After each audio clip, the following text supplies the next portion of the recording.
Make all the demons quiet, yeah. We were built to thrive, yeah. I think that we've all had enough. What keeps you up at night, yeah. Make all the demons quiet, yeah. We were built to thrive, yeah. I think that we've all had enough. Yeah, I think that we've all had enough. Sick of dealing with the old plan. They know that we're calling it wrong. You got me like, oh yeah, I think that we've all had enough.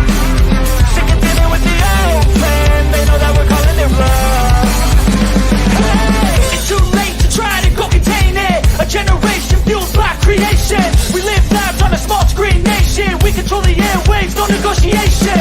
I refuse to think we need saving. Something good will come from creation. And when we think that the world is too anxious, we'll adapt, evolve, survive, and save it. What keeps you up at night, yeah. Make all the demons quiet, yeah. We were built to thrive, yeah. I think that we've all had enough. What keeps you up at night, yeah. Make all the demons quiet, yeah. We were built to thrive, yeah. I think that we've all had enough. Yeah, I think that we've all had enough. Sick of dealing with the old plan. They know that we're calling it wrong. You got me like, oh yeah, I think that we've all had enough. Sick of dealing with the old plan. They know that we're calling it wrong.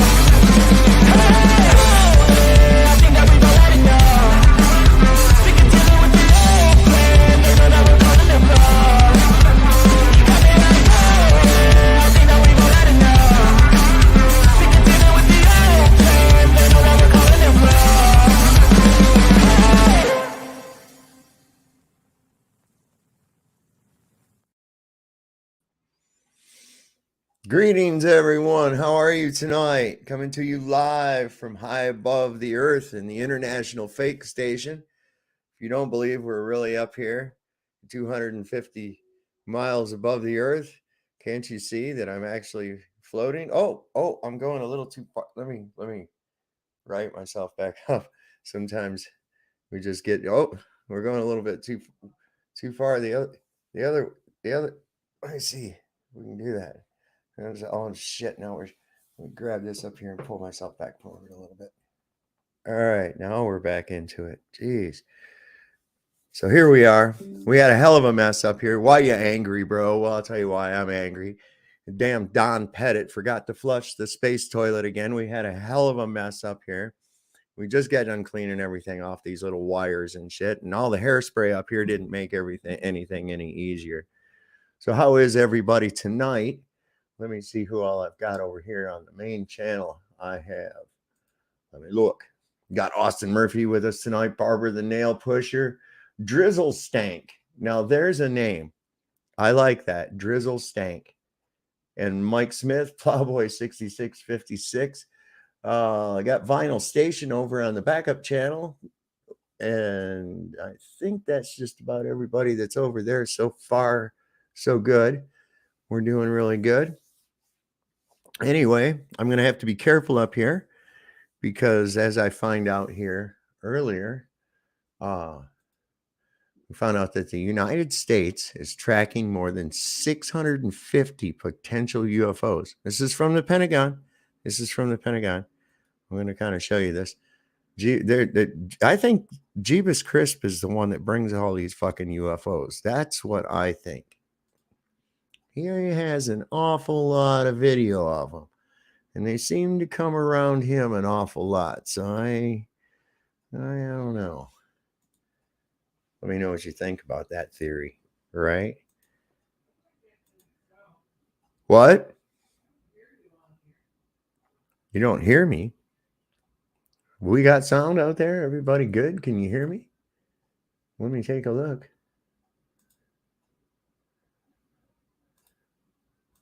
Let me get in here. 24 June 2023. God will avenge what? What's going on that date? It sounded good, Leanne. So Naughty Hippo's trying to trick me. Tell me I don't have no sound. And I think that she's just being technographically challenged. That's what I think. So anyway, as I was saying.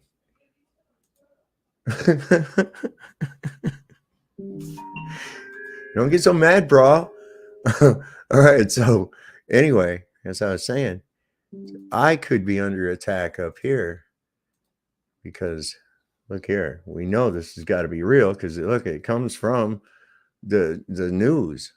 Official revealed today that the U.S. government is investigating more than 600 potential UFO sightings.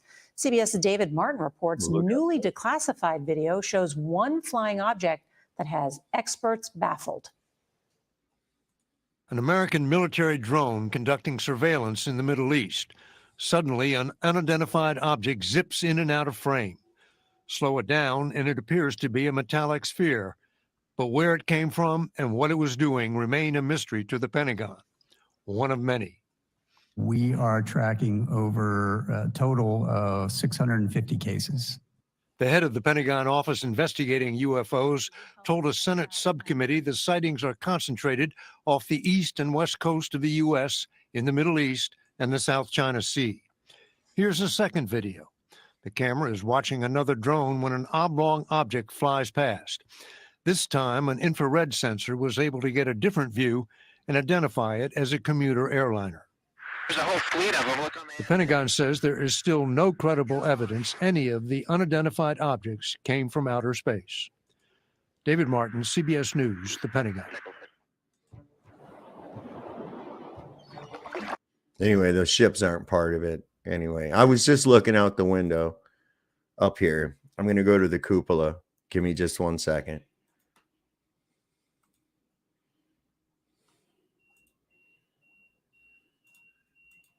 Okay. So I was just looking out all these windows and I haven't seen any of them. In fact, I haven't seen any satellites either, which is really odd because there's supposed to be like millions of them up here with me. And I haven't seen a single one since I've been here. I don't know. Maybe I'm up above them. That might be it. Anyway, let me get back over into the command module. I hope I don't trip on any of those cords. Be right with you.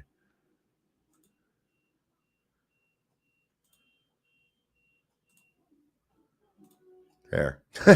Man. So anyway, what I wanted to kind of talk about tonight as we float around up here is why people end up getting so damned mad when they're confronted with something that obviously busts open what they believe. And a lot of people, they jump around. Where's Hal? Hey, he says, I can't do that, Dave. I'm sorry, Dave. I can't do that. Cupola schmoopala. Yeah, that's what I said too. But until I came up here on my own, that's what they said. They said, Dave, if I could take you up to the space station, then would you be a flat earther still? And so I was like, yeah, probably. And it's because here I am in the fake station. And of course, it's fake. There's a picture I took outside the window earlier, flat as hell. I don't know. I don't even know how we're staying up here. If it wasn't for green screen technology, we wouldn't be up here at all. I can tell you that right now. So we had an interesting exchange happen the other night. If you haven't seen it, it's over on the backup channel. Julio Lewis over there. Personally, I attribute the droves of demons being brought into this realm. I'm kind of along those same lines, man. I think that's the case as well, Julio. But the thing is, what I'm talking about is like when we had a couple of people the other night on here, both, of course, deeply immersed into the status quo, the official narrative, the toe the line story.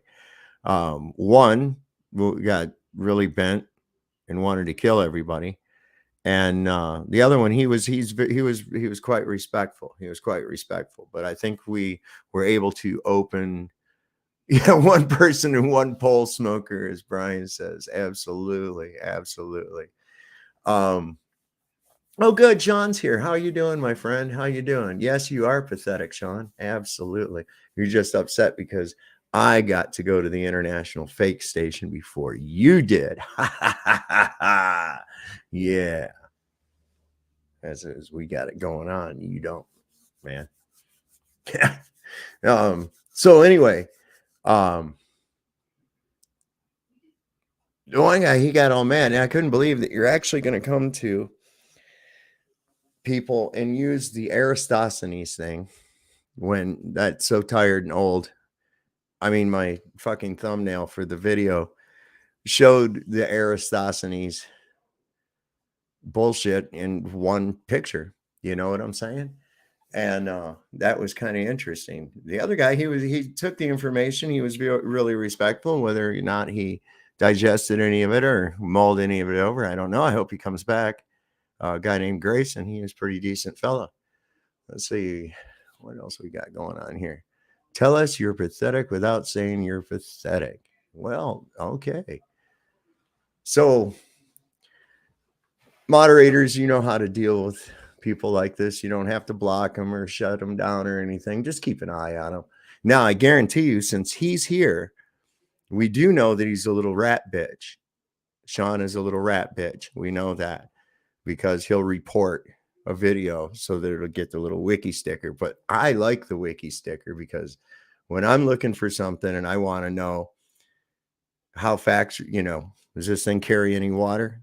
If they put a fact check on it, you can guarantee it carries water, because I see all kinds of other shit that's out there that they don't even worry about. They don't put no fact check on it. But this kind of thing, they really want to put a fact check on there. Give me a wrench, I'll take care of that globe tard. No, that's what I'm saying. Let him talk. Let him talk. Fuck him. It doesn't matter. He went through the effort of subscribing to my channel. So I got to give him props on that. It's at least one move of smartness in a direction, in order so that he could actually come over here. Because see, the thing is, he's kind of like, he actually is a flat earther. That's the problem.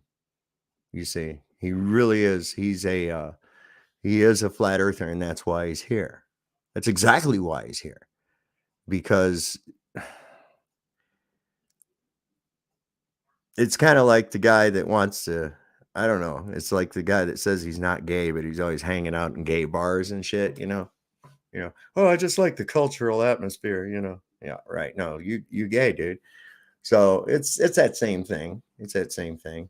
I'm nobody paranoid or pathetic, Sean, other than you. You have gone out of your way to come over here to be an asshat. Nobody comes over to your show to be an asshat, but no, you got to do that. And you're just showing yourself exactly for what and who you are. See, and you're a good example of what the topic of the show is tonight. You absolutely are.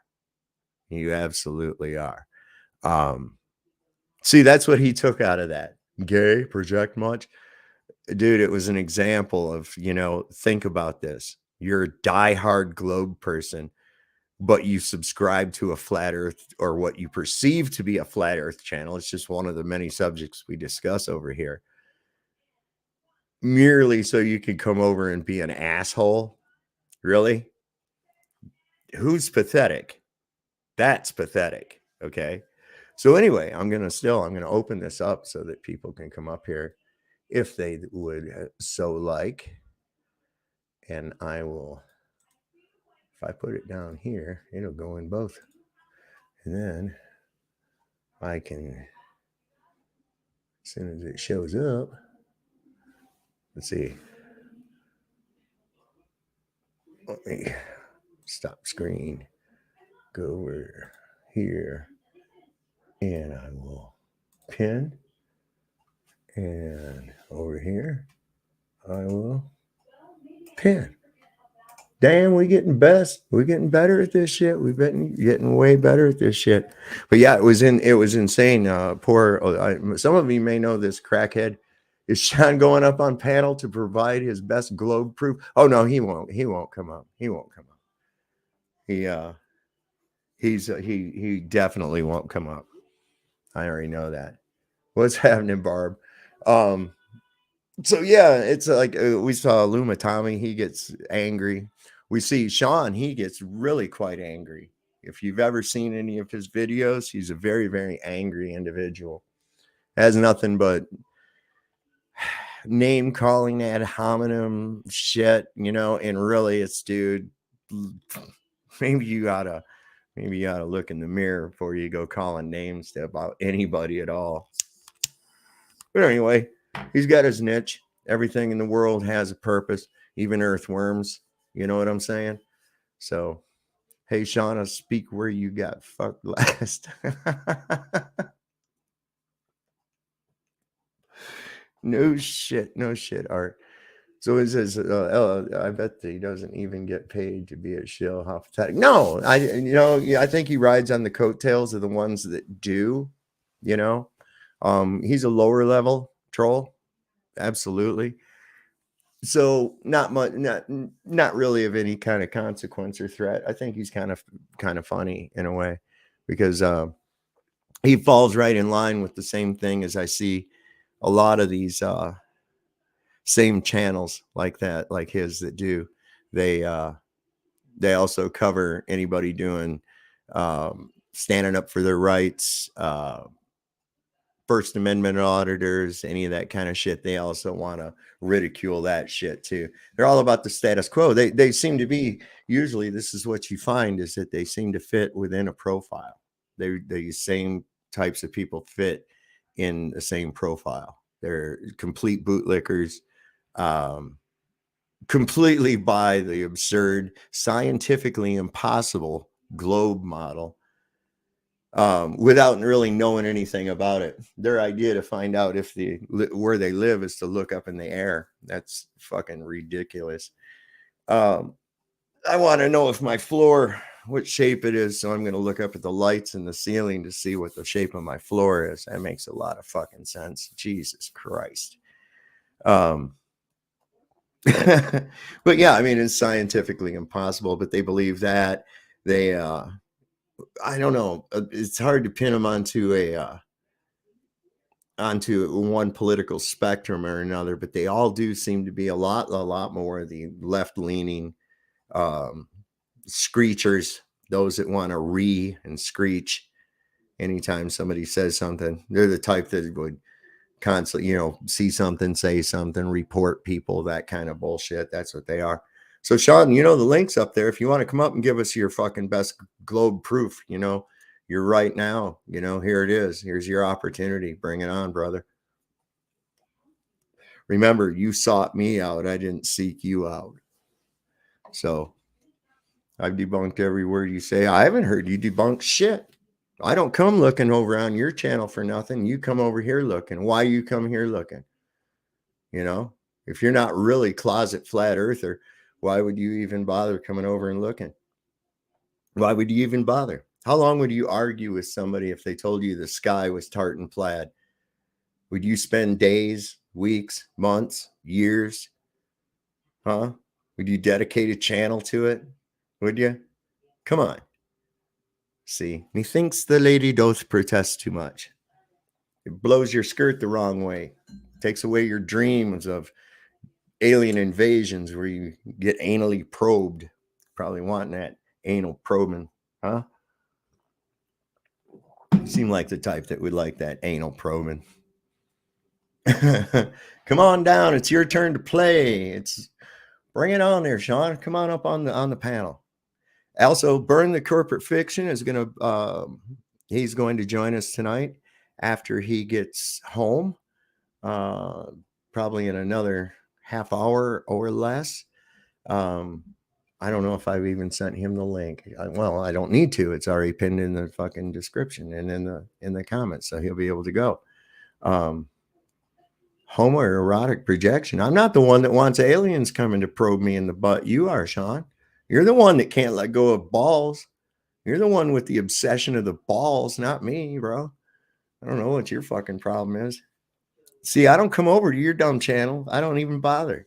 I didn't even know. I forgot you even existed until you popped up and had to show your stupid troll face on my fucking shit.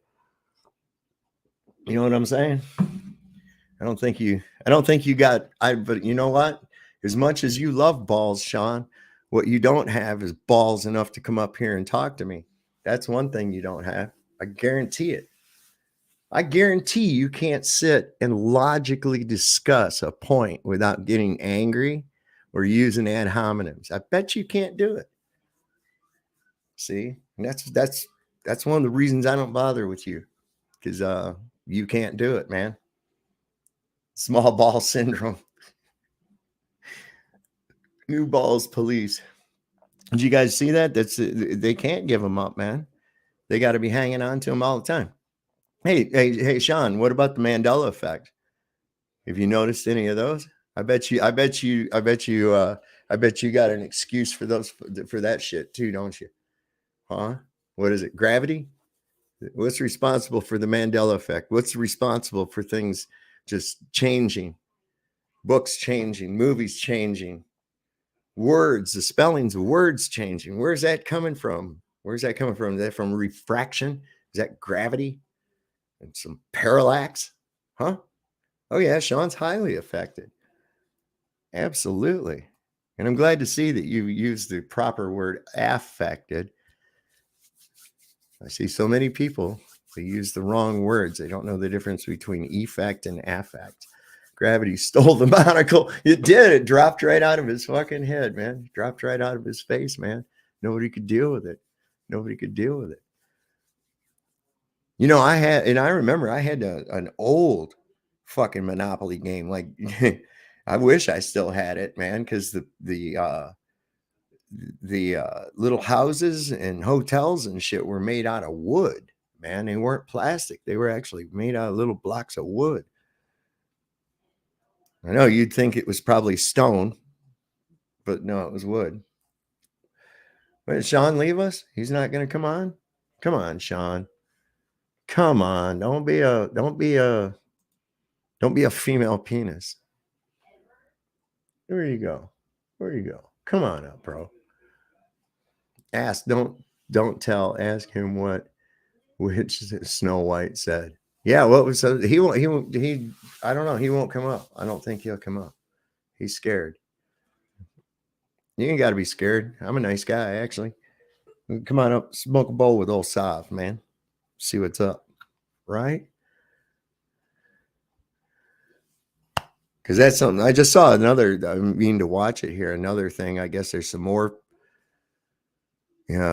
Bible changes have taken place in Thessalonians. Oh, I got to hit somebody up with this shit today. I was out looking once again to see, because I've gone on a thing where I'm starting to collect these different versions of Bibles. I'm looking for them, and that's not as easy as you might think.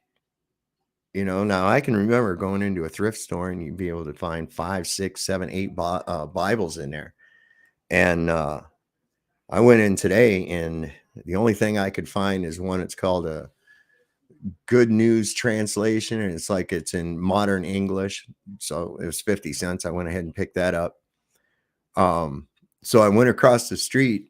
There's a used bookstore there, and I went in and I asked the guy, I said, "Do you got any King James Bibles?" And he said, "I only have one, and I'm saving it for somebody."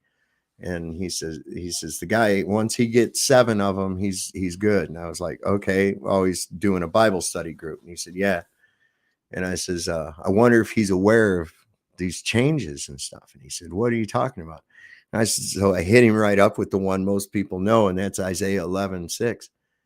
And I says, what animal lies with the lamb? And he said, well, a lion. And I says, let's take a look, man. And so he opened it up and he looked and he's like, what? And so I showed it. The first thing he did was he says, what year was this published? That's the first thing anybody wants to do, is see is this a new thing or something like that? And we looked, it was 1983. And I'm like, I says, look at this one here. And I showed him this. I said, now, have you ever heard of Jesus telling anybody to kill anybody? He says, no. I says, go to Luke 19:27. He looked at that and he's going, what in the world? I said, dude, that's just the tip of the iceberg. But it was like the first thing people do is, and I told him, I says, this is, I gave him kind of some back history of it. I said, look, this is happening to all of them. And, and he's going, well, how could that be happening? I says, you tell me. I says, but here's the thing. I says, there's more and more of them happening all the time. And I said, and they're permeating out into the other translations. And he was just like, wow, I'm going to have to check into more of this. So I give him Stabley's YouTube channel and a couple other ones to check out. And was that Wake Up or Else channel? Put it on his too. And he's like, oh my God. And he's like, this is really, he says, you say this is happening to all of them? He said, I'm going to have to check that out. And I says, yeah. I says, every one of them I check, I'm running into this, now I'm getting ready to get the one that the Jehovah's Witnesses use. My sister-in-law is going to get one for me, and my wife's supposed to take her to the airport, I think like next week or something. So she's going to give it to her then. And see, what I'm wanting to do is I'm going to compare these, and then when and if, and keep checking and see if they end up changing too. So that's kind of interesting thing. I'd like to get a hold of an NIV. So I don't know. We got like one Catholic church nearby. I might check with them and see if I can get a hold of one. But yeah, this has got me fascinated because I'm wondering about some of the things that are going on today.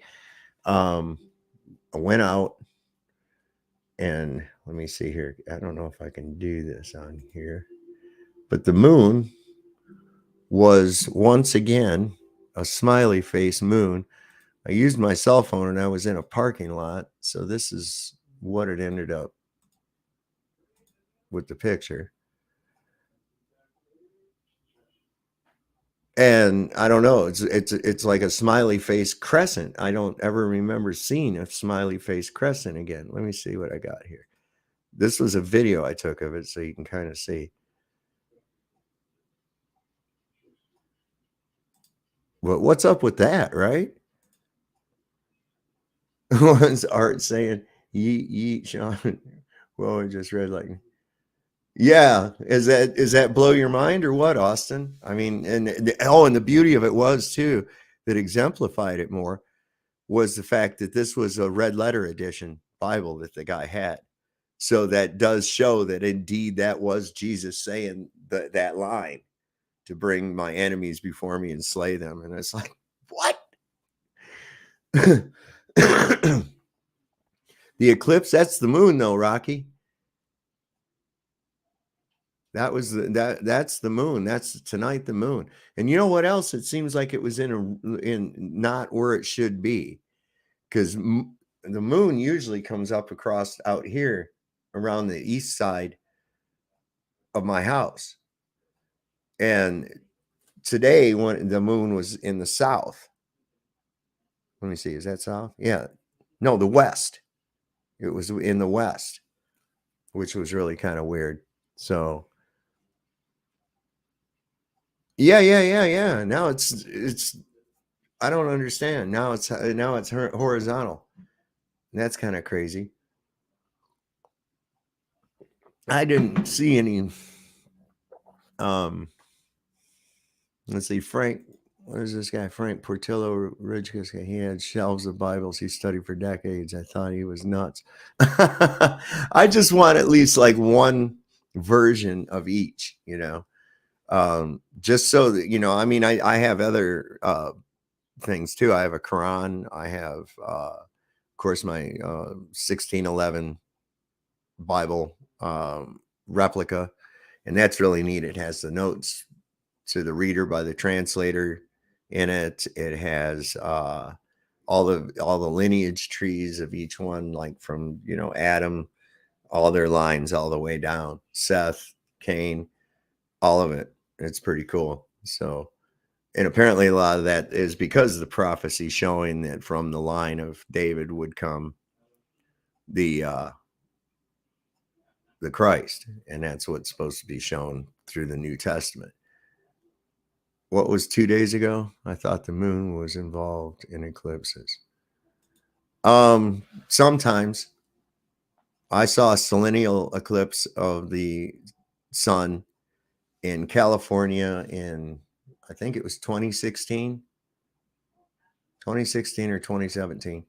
Anyway, the moon, here's the sun being eclipsed right here in front of me, and the moon is over here over my left shoulder. And I'm like, okay, so that's not the moon eclipsing the sun. What is it? It's something else. So I don't know. I have to recover the my hard drive that I have on this laptop, and I'll be able to show. I have photographs that I took, and I've got some zoom in where I really took the photograph and zoomed in on what I'd captured, and there's some crazy shit, little crescents that I'm seeing that I don't know what they were. Need a Coptic Bible. Is that the one the cops use? Probably. It could be. Oh my God. So what's else? I've noticed the moon was somebody said something here. I thought the moon was involved in eclipses. Was there a solar eclipse in Australia? Oh, okay. Okay. Mason told me it was the black sun. Okay. So, there is something about that black sun, like, I don't know, what is it? And the thing is really crazy because you can get some pretty wild effects looking at the moon and the sun if you use polarizing filters when you to look through a polarizer, and that almost like it shows that there's a projection of what we see coming in. It's what the sun actually is, and the moon, God, who knows? Who the hell knows? But I do know this, that ain't the moon. And here's the thing too, because you don't even see you should see the face of the moon if it's going across the sun. Think about that. Okay, it's only leaving a shadow 70 miles wide. The earth is over 70% water, which is highly reflective. There should be light beaming right back at that moon. And you should be able to see like details on the moon, but you don't ever see that. You just see this black disc that shades it out. It's exactly the same side. So what the hell? What could it be? I don't know. I'm not going to pretend to know. I mean, if I've ruled out that it wasn't the moon, so it has to be something else. And it couldn't be a shadow because it was eclipsing the sun. The sun is the light source. So that makes absolutely no sense. That'd be like trying to cast a shadow onto a light bulb. I don't know how you would ever do that. So what about Earth causing the eclipse? Sometimes it's supposed to be the moon that causes in front of the sun. So much BS, can't decipher it all. Well, it's supposed to be. I mean, they repeat themselves. I know that. I think it's every 13 years or every 7 years? The cycle of eclipses repeats itself. So it's on a cyclical nature, which would be absolutely impossible, whirling and twisting and turning and flying through the cosmos at breakneck speeds, not feeling it, of course, because of math. Or is it because of meth? Is it meth or math? I don't know. Either way, both, I guess, keep you from feeling the incredible speeds. Got the entire literal village of the damned coming after me on social media for weeks, and they're completely possessed. What's happening now? All I do is post globe deceptions, flat earth facts, and 9/11. Well, yeah, did you catch what I talked about before, where I too have combated the demons on social media, and ended up, to where they'd get so freaking irritating, I'd just block them. And then when I go and look in my block list, about a week or so ago, they didn't have real names anymore. They were just Spybot, fact checker, Charlie, fact check this, fact check Inc. It was all just fucking bots, bro. Every bit of them. Don't waste your time with them. Don't fucking waste your time with them. I mean, if you still, if after seeing evidence that's been presented by myself, by people like David Weiss, by people like Brian Stavely, even, and you still are gonna fucking say that's nuts, then you haven't been paying attention.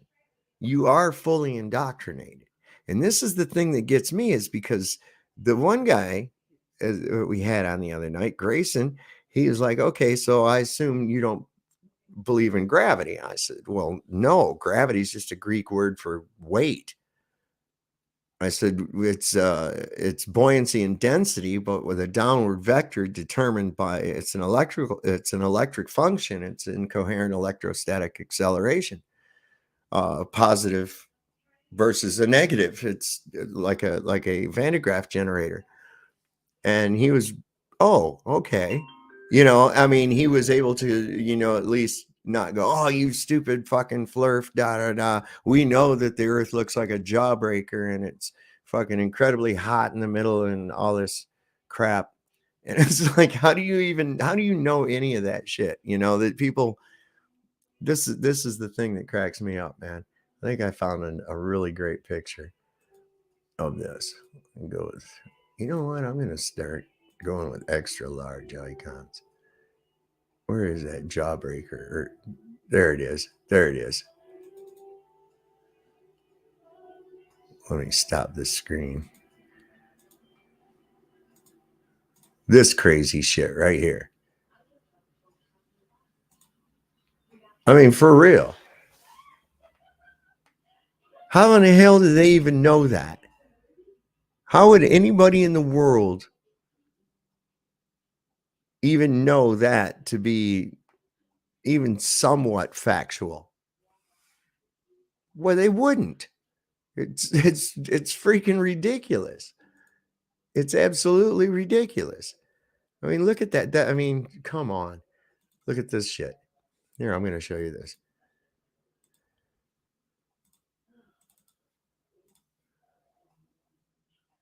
I mean, look at that craziness.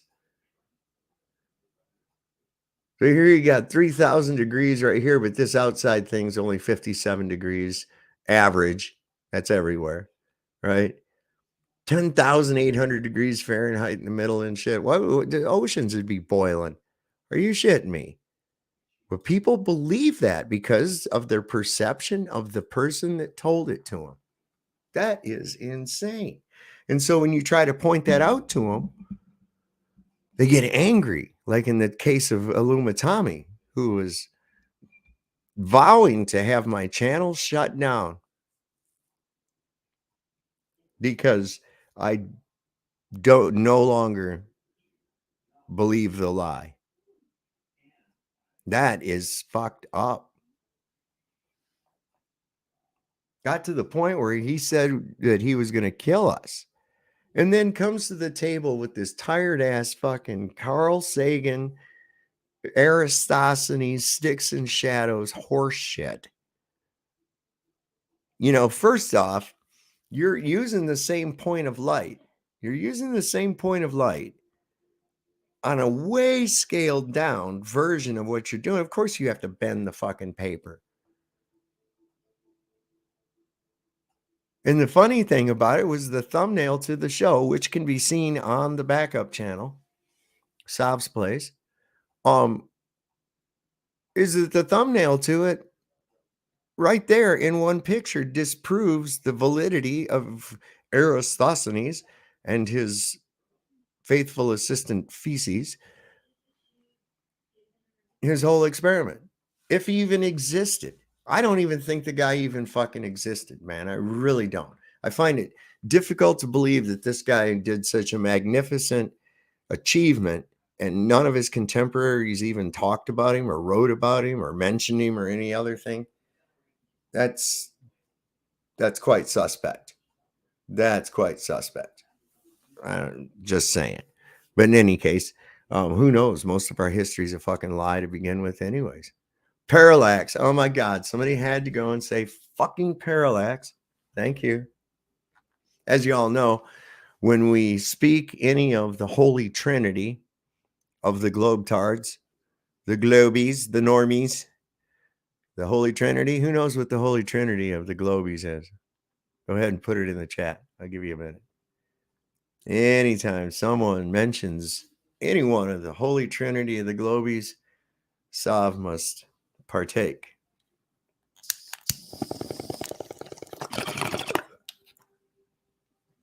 So if you said parallax, refraction, and gravity, Renee had two of them. Hermes, talking about Hermes. I have the Kybalion over here.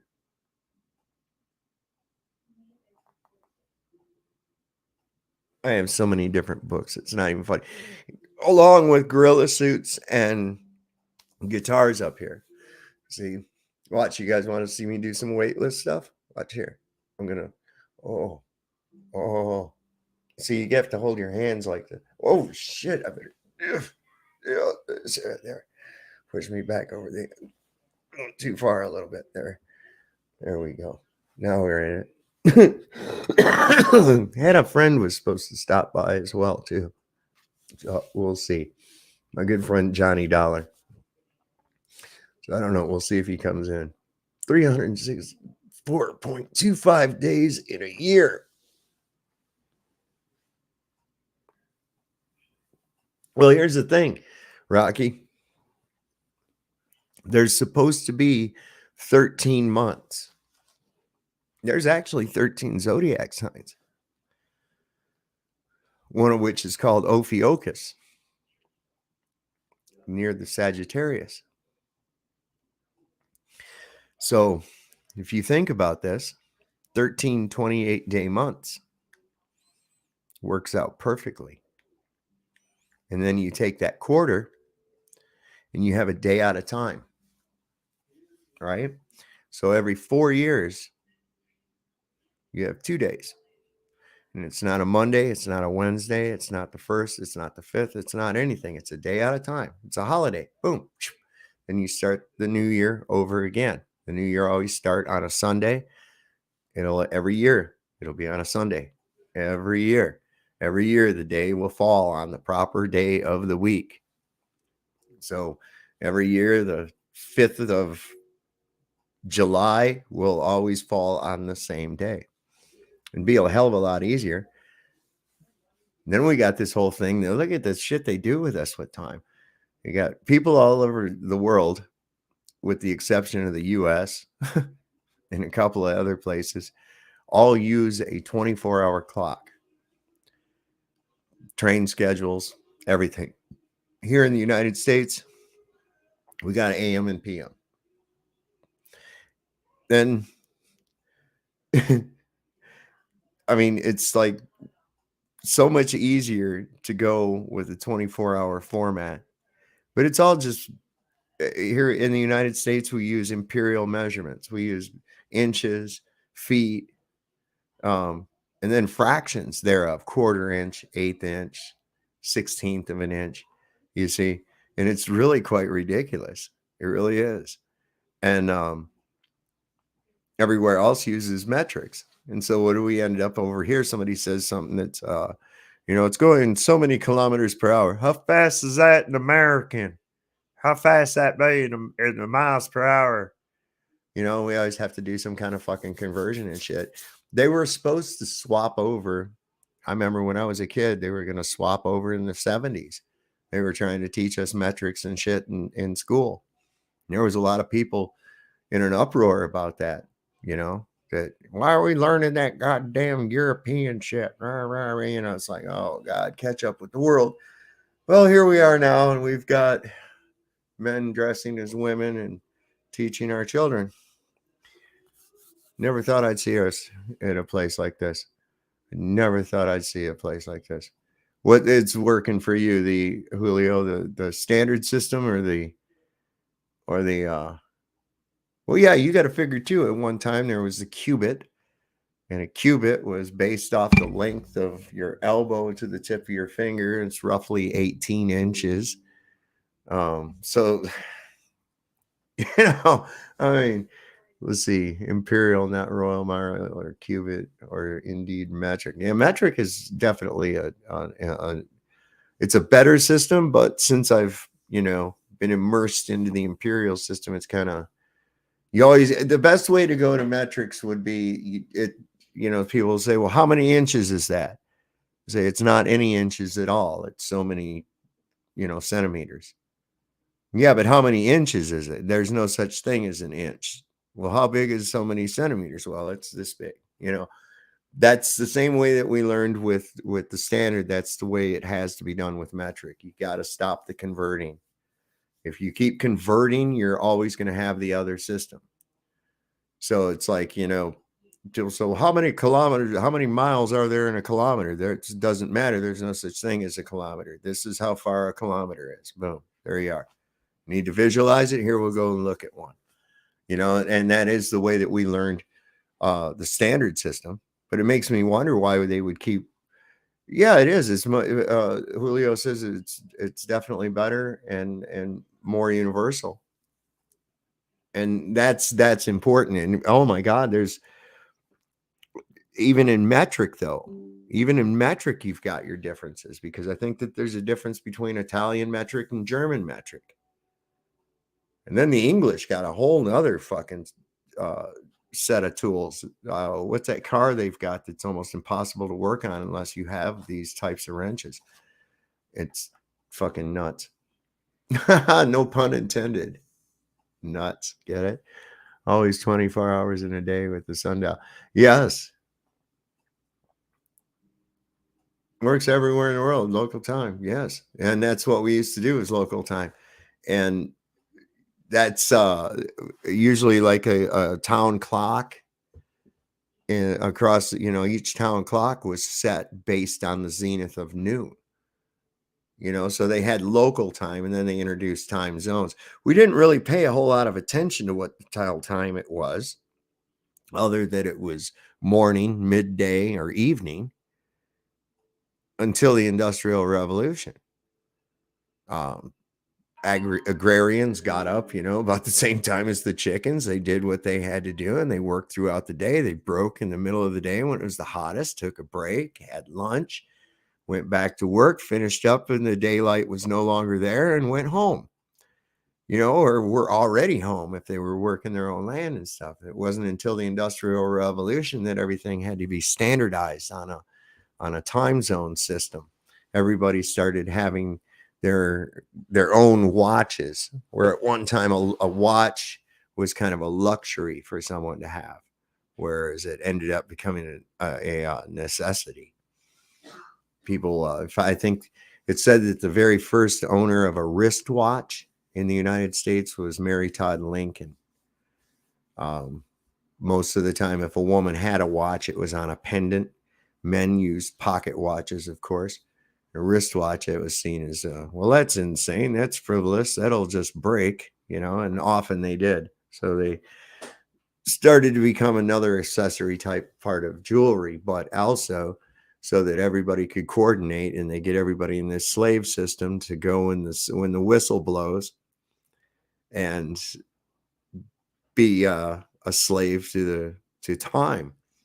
And we've done that to the point right now that you can actually ask somebody if they're hungry, and they'll look to see what time it is. And it's like, wait, I didn't ask you what time it was. I asked you if you were hungry. Hunger is a feeling, not a time, but we've reduced it down to where it is a time. It's dinner time, or it's lunch time, or it's breakfast time. We have to put it into those types of terms. We've also determined what the normalcy of a schedule is. 8 hours of work, 5 days a week. You get weakened. You see, first thing in the morning, what do we do when somebody dies? They're in mourning, right?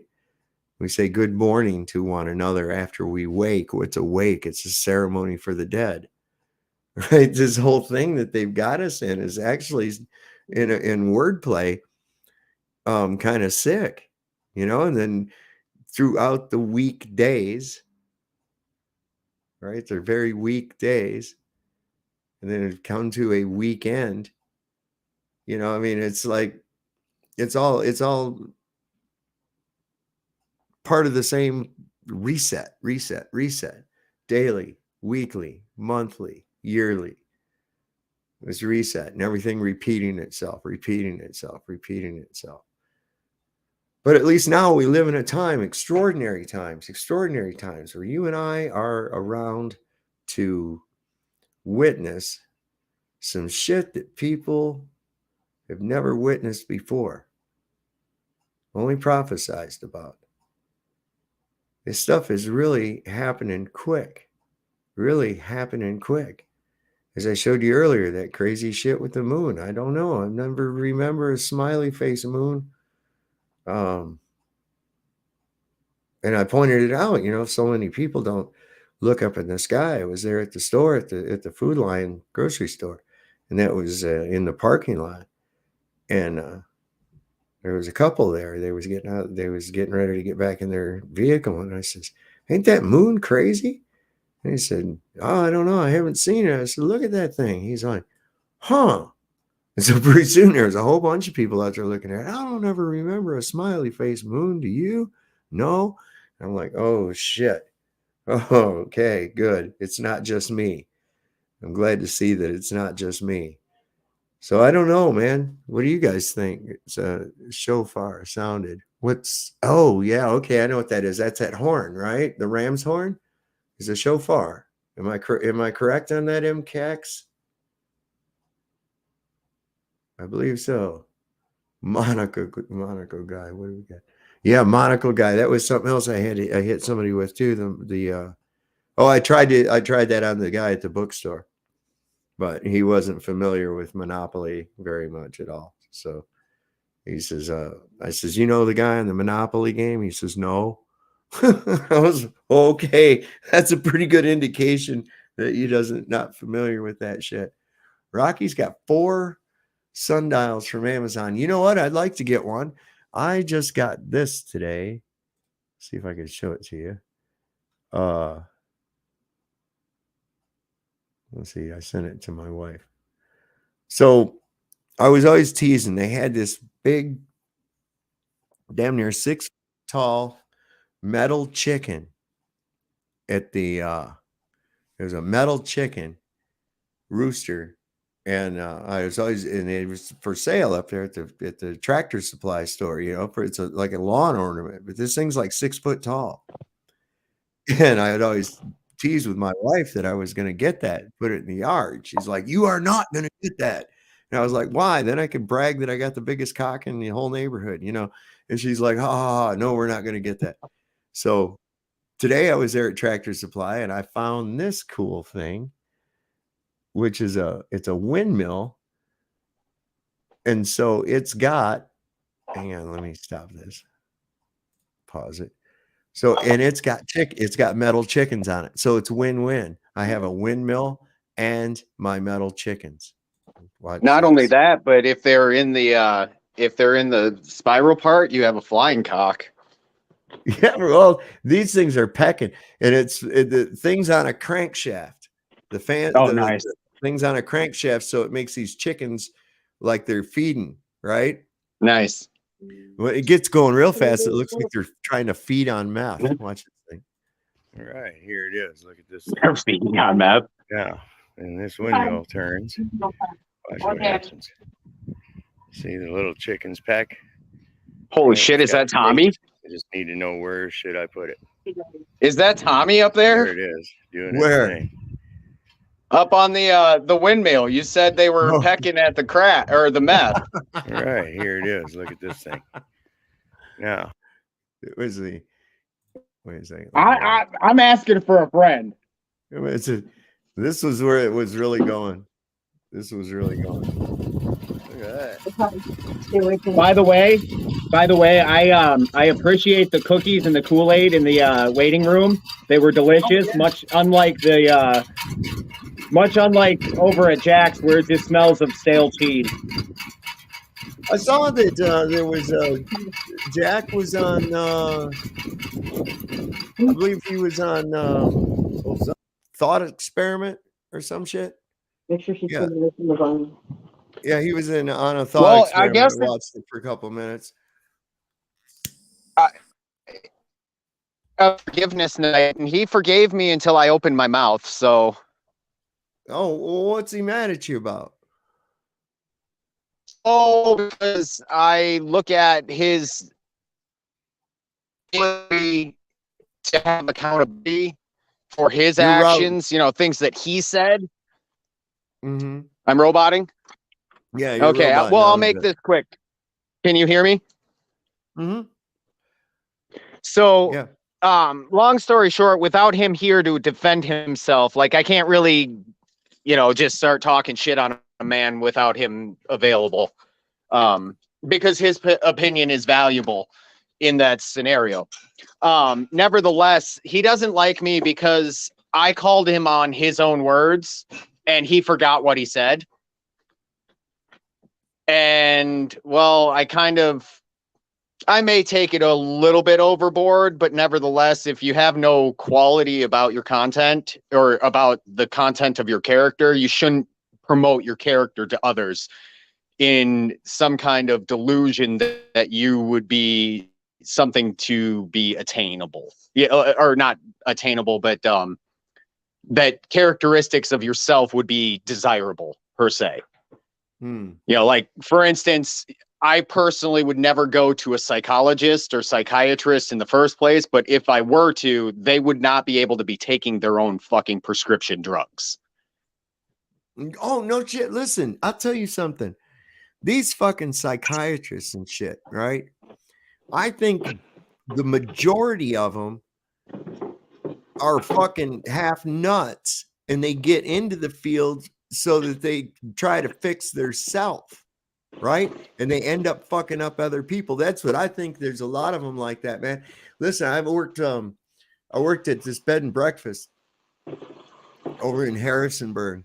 I lived there actually, and I was the assistant innkeeper. Basically, I was the innkeeper, right? I was in charge of the housekeeping. I did the cooking, all that shit, right? And the guy that owned it, though, he was a professor emeritus from the university there in psychology, right? And he'd sit and talk to me like, and I would fuck with this guy so bad. I would fuck with him because I could tell that he was like trying to analyze me and shit, right? And so he'd start talking to me and he'd automatically adopt this pose right here, just like this. And so I would adopt the same pose. I would just start mimicking it. I love playing the mirror game. Oh my God. So I ended up telling him, I told him, I says, man, I says, look, my mind is like a bad neighborhood. Don't go there alone. I'm telling you right now, man. His name was Wayne. You can bring your buddy Ego at least. What's it? Yeah, no shit. If you're gonna come to my neighborhood, you better bring your buddy Ego. Yeah, absolutely, absolutely. But it was a pretty neat place, though, for the most part. It was he claimed he was trying to run it as something from the Civil War, but it was definitely post Reconstruction. I could tell, but it was right next door to where Walter Reed, who the hospital is named after, his boyhood home was right next door to it. So that's kind of interesting. Well, you know, that's rather appropriate. Because if you think about it, what's he doing but playing a role? So his house itself is playing a role that it is not. That's literally what I was talking about with that same scenario. Yeah. It's ironic how things come up. And in answer to your Monopoly, there are 5 ones, 5 5s, 5 10s, 6 20s, 2 100s, 2 50s, and 2 500s. 200 in the center, and that's for every player. Okay, so the little banker guy, money bags, right? You know who the little banker guy? Mr. Eyeglass. Yeah, well, guess That no what? longer exists. He never had it. Ain't that some shit? I know he did. It's the monocle. It's the rich man's symbol. I know, right? Oh, here, look who we got. Look who finally decided to join it. Hold up. I can't hear anything. I don't know why. Where the hell's my volume? We can hear at? you now. We can hear you. We hear you. We are here. We are here. Hold on, guys. Let me get out of here. Or take me out for a second because I can't hear you. It's weird. Take yourself out. Yeah, but as far as that whole Jack scenario, if he's here and has the ability to speak for himself, then I can get into it. Computer. But nevertheless, I can give you pointers as far as my opinion on the situation. You'd have to ask for his if you wanted his. I can't speak for him. Right. Well, I don't really get too concerned about, there's these little clashes of personality that happen on here from time to time and shit. And, don't get me wrong. I don't really clash with a lot of people's personalities. I clash because personalities changed. It's a persona, like you walk into a church and your persona changes. So if you pay attention to somebody's persona, then you're not really getting the real deal. What I go based off of is a combination, at least online, of what they're willing to not necessarily admit, but be accountable for, and what were their actions subsequently to make sure that accountability stayed. Does that make sense? Yeah, man. Well, it's. Hang on one second. I'm sending him a message that I could hear him fine. We could definitely hear him fine. Yeah, we could definitely hear him. And then some. But it's like I'll tell you the thing. I like Jack. He's a good guy. Seems like it. I think a little bit lofty ideas. But nothing wrong with that. I know he wants to be able to talk to the UN, and that's I support him in his idea. The thing is, he don't understand is the UN is the only reason they survive is because of the shit that he's against. Right. And that's what I'm getting at. It's that house that we were just speaking of. If you don't understand that in order to climb the mountain, you must let go of the mountain, then you shouldn't be on the fucking mountain in the first place, if that makes sense. Right. Because in order to move up the mountain, you've got to let go of your current position to move up. And that can be scary. I mean, you watch people on bouldering and stuff, they'll sit in the same fucking place for 5 fucking minutes, just losing energy before they muster up that courage. And they're fucking 3 feet off the ground. But in their head, they're 275 feet up. So that means that fall is death. So taking that extra 5 minutes to prepare yourself properly because you're going to move makes a little sense, but you can't stay there. Otherwise you fall, and you fall either way. Right. Do you hear us, Ryan? Yeah. Bill Gates trying to sabotage me again, man. Fuck Bill. We hear you fine. Can you hear us? Yeah. I said, yeah. Okay. Bill Gates was trying to sabotage me again, man. No, man. Yeah, fucking penguins, man. Yeah, dude. Because we talk shit about his man titties. Fucking penguins are all over. He does have some man titties, doesn't he? He's got some serious. I wonder if he's the storyteller. I wonder if he's the storyteller at the local library. You reckon they sway when he's in do your tits hang low? Do they wobble to and fro? Can you tie him in a knot? Right. Can you tie him, Bill Gates? Right. Yeah, dude. He's Hey, you guys. he's a paragon of health, right? He's so concerned about everybody's health, and he looks like he's lived off fucking fast food for the last 15 years. All right, He's so concerned about everybody else's health. You're absolutely right. He's not concerned about his own. Okay, Right. so here's some interesting shit, man. Back around the time as all the craziness started in 2020, and everybody was going on about the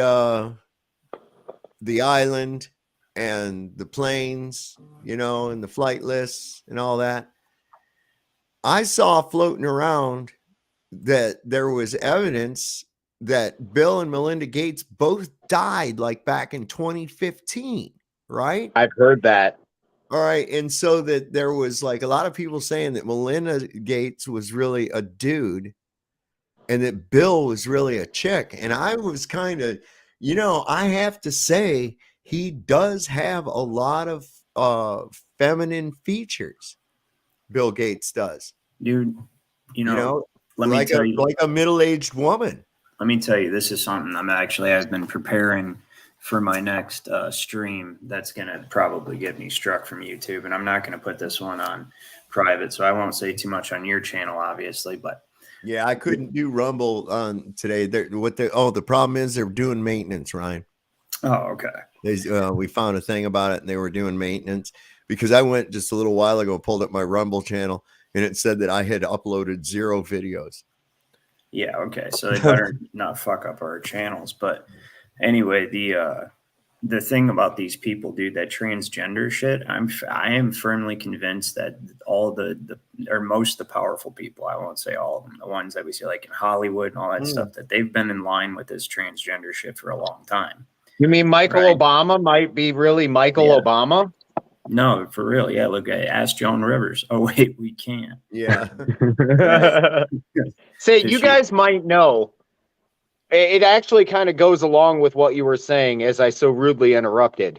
A long time ago, I had heard that Bill Gates' mom used to work for IBM under the Third Reich, and IBM was responsible, if not partly, or in full, for the system that was used on those individuals that were actually there. Now, I'm not going to say who, what, where, or how, because I wasn't there. But if that makes sense. Well, and Bill Gates' father was founded Planned Parenthood, right? Yeah. Which has created this massive market for baby fetuses, essentially, right? And they got caught for it. But what I'm getting at is like, so I don't know if have you guys ever heard of I guess it's called Gleason. It's GLSEN, right? So it's the Gay, Lesbian, Straight Education Network. Okay, and these people have literally been put in charge of creating teacher tool packets, and they've been put in charge of like helping change the curriculum all around the nation. Okay, and they've got big ass companies. I'm gonna do a whole show on them. They've got big ass companies back. I'm like Disney, Hollister, Target, PetSmart, YouTube backs them, Gucci, Urban Outfitters, Hulu, Nickelodeon, CAA, Entertainment One, Calvin Klein, CBS, Viacom, Walmart. No, seriously. So they've got all these backers funding it, right? And they're creating, they're trying to introduce, what do they say? More inclusive curriculums into the public education system and try to introduce the idea of sexuality basically into the public education system. For instance, Idaho, I don't know if you guys heard this, Idaho, as part of their sex education program, implemented a porn, what do they call it? Like a porn orientation or like a porn, basically, they're teaching kids how to search for porn, and we're talking about 3rd grade kids. Good How to search for porn. Yeah, no shit, dude. No bullshit. I'm gonna send you a video. Freaking unfucking believable, right? It's part of a link, and it's just like a little 30-second video, no big deal, right? Type deal. It's here, I'm sending it to you right now. If you scroll down on the page, right, there's a Twitter clip, okay? And just it says everything that needs to be said about this situation. And they want to ask kids like every day, like what gender do they feel like they are today, right? And that it doesn't have to be like a static situation. But wait till you see. Is it the Twitter video that's included in the article? Yes. So you'll Okay. scroll about halfway down to the article, through the article, and there's the got it. Yep.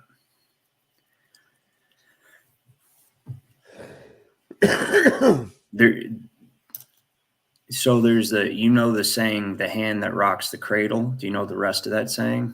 No. The hand that rocks the cradle rules the world. They're coming for the kids. They've given these school boards more authority than the parents. And the parent, not only can they shut the parents down, but then they can have the federal government investigate them for fucking domestic, insurrectionist type shit. So, And the way they go about that is through the marriage contract.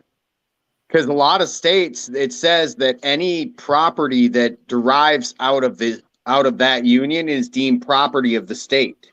Well, it's your birth certificate that you sign your child over. That's the property. Yeah. That's what I'm saying. But that's how they had their backing, is through that marriage contract. Obviously, it's not the number one important thing, but it has to do with it.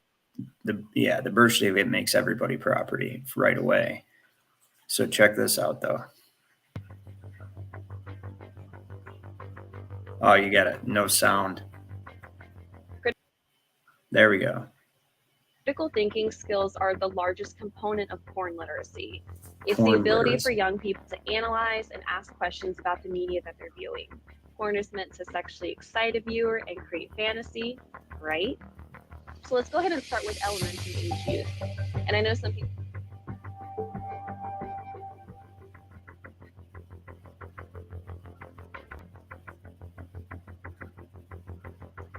Student. Like, so it's not showing what she's saying there. That's so Yeah. big. I never Yeah. knew it could be so huge. Hey, Jane, what are you looking at? That's literally part of the fucking cartoon they're showing to third grade kids. Well, wait a second. Why can't we watch that stuff on YouTube if it's so okay for the children? Exactly. I think YouTube needs to get with the times, They're hooking children up with abortion services. Did you see that video that they just played a clip When of, I Dad? normalize watching porn and being curious, Yeah. students are a lot more engaged in the conversation, but they're also building trust with me. It's okay if they have watched porn, and it's okay if they have thought about porn. I always make sure to say someone being curious about sex and or porn does not make them a bad person. It makes them human. It's so important. Well, to my normalize question this is, where did she get her expertise on sex? Out of the fucking corner store? Shouldn't you be properly educated on these things if you're going to educate somebody? Isn't that what I was talking about earlier? Did you just see that though? They said, Yeah. They showed a cartoon of the kid watching porn going, oh, wow, that's so big. I didn't know that could be so big. Like, dude, what in the fuck? And then, so if the parents have a problem with any of this shit, right, they call you a transphobe and a fucking, and all this other crazy shit, right? It's so, I don't know if people know this or not, but you know how they always tell you that the Nazis were burning books, right? Yep. There was the massive book. You know what books they were burning? Yep. I do. Yeah, go ahead. It was the ones that had wisdom. You're muted, Dad. Communist Manifesto. Yep. Pornography, all that kind of shit they was getting rid of. Books, and that's one of the things you see that was, people don't realize that, but that's what he was doing. You have to understand the level of depravity and poverty that was wreaking over Germany. Yep. At the time under the Weimar Republic. Okay. Prostitution, narcotics, child porn, all that shit was rampant. in Berlin and Frankfurt and Munich and Nuremberg and all these great cities. And that was one of the first things they did was they cleaned up the cities, man. That's And why how they did they do that? bombed the Yeah. Parliament building. Well, They made it very fucking. They made it very clear what their intent was. That was a false flag. Yeah. That was a false flag, big time. You think? Oh, absolutely, man. Oh yeah, for sure it was. Absolutely. It was basically the same thing that plays out over here with the state of emergency. It allows an elected leader to become a dictator. They blamed it on this. They blamed it on some half-wit fucking guy and said he was part of the Communist Party. And what this did was it ramped up more support because the Reichstag building. Oh my God. Okay, that's as bad. That was like 9/11. You know, that was kind of like 9/11. All these fucking communists, look at what they do, you know? And so that was how that was done. That was actually set off by agents of Hermann Goering. So that was done on purpose. Yeah, there's a lot about that was a major false flag. Yeah, and we look at who is really behind this whole situation, right? Who's really behind all of this situation, trying to a bank comes to mind, or a banker. Well, yeah, so something like that. I'm not really going to get into it right now on my dad's channel. I'm going to be doing a show. I'm going to be doing a show on exactly who they're waging a war against us and our people, and they have been for a long time. All right, and that's just all I'm going to say about that tonight, right? But they're mentioned now in the Bible, in the Old Testament now too. Yeah, isn't that interesting? Isn't it wild? It's now the Jesuits is in the Old Testament now. Right. What the fuck? Since when?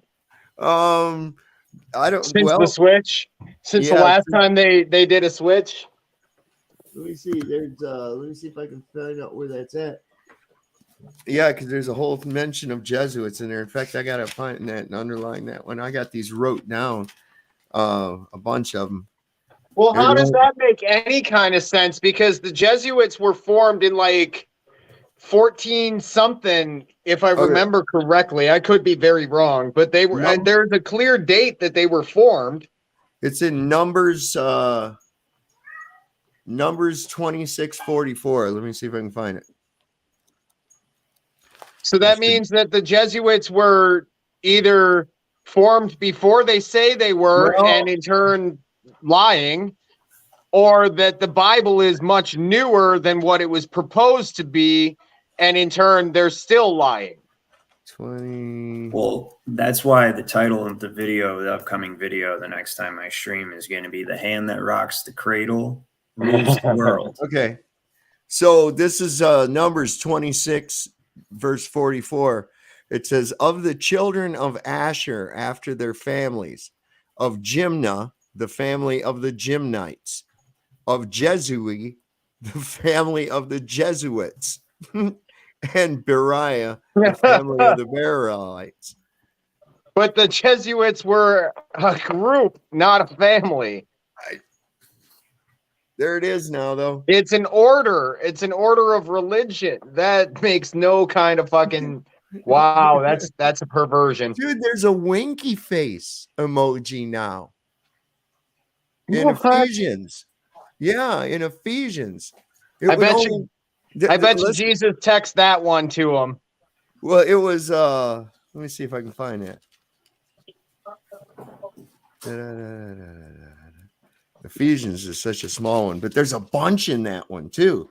Whereas in like chapter 1, verse 9, the pronouns for he and his are not capitalized, which they should be, because they're talking about God. A new word too in verse 5, having predestinated us unto the adoption of children by Jesus Christ to himself according to that good pleasure.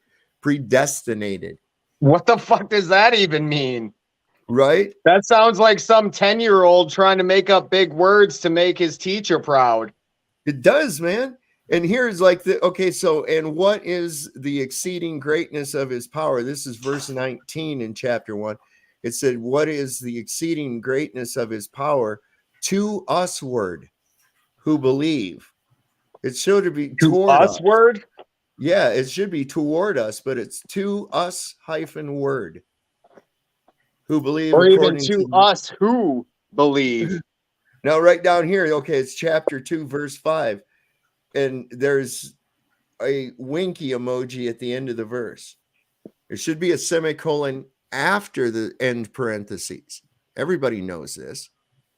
That wouldn't make it through a high school fucking editor, TV newspaper editor, right? But there it is. It says, even when we were dead in sins, hath quickened us together with Christ. And then in parentheses, by grace ye are saved. And it should be the semicolon after. And Wait a it's second. before, No, so it no, needs a no, no. winky. That's in there intentionally. Think about it. By grace ye are saved. Well, Wait. oh yeah, that's what I'm saying. It's been changed for that. And then of course in verse 12 it says that all that at the times ye were without Christ, being aliens from the commonwealth, not foreigners. It was foreigners, and that's another place where aliens shows up. Yeah, and here's another one. Here's another one for that they use that to you word instead of toward you. If ye have heard the dissipations of the grace of God, which is given me to you word. And here another one right here in verse 5 where the apostles are the holy apostles. It's like, what? No, they're not holy. What are you talking about? Only if they don't ship up, they might get holy with the Romans around. Now here's where they took out a word in Ephesians chapter 4, verse 26. Says, be ye angry. It used to be ye not angry, and sin not. Let not the sun go down upon your wrath. Now it says, be ye angry. Now it's telling you to be angry. Is there a comma? Be ye angry? No. Ah. Be ye See, angry. then you have, because that would make sense if you had a comma, like, or a question mark. Well, it used to be be ye not angry. And the not is gone Right. now. And then it says, and down here in 8, for ye were sometimes in darkness, is what it used to be. Now it is, for ye were sometimes, now it says, now for ye were sometimes darkness, that you are the darkness. Do you understand? Like, people have to understand that entire book, the entire word is written about combating the same commercial system that has existed since basically the beginning of civilization. Everything in that book is about equity, trust. Like for instance. Well, yeah, in Matthew now, where it's the Lord's Prayers, now debts. There we go, debts and debtors. That even Look at this, Matthew 8:22. What's Matthew 8:22 say? Let's see. Oh my God. Matthew 8:22. Yeah. Just a second. That's 9. That's a big change right there. That's with the bottles.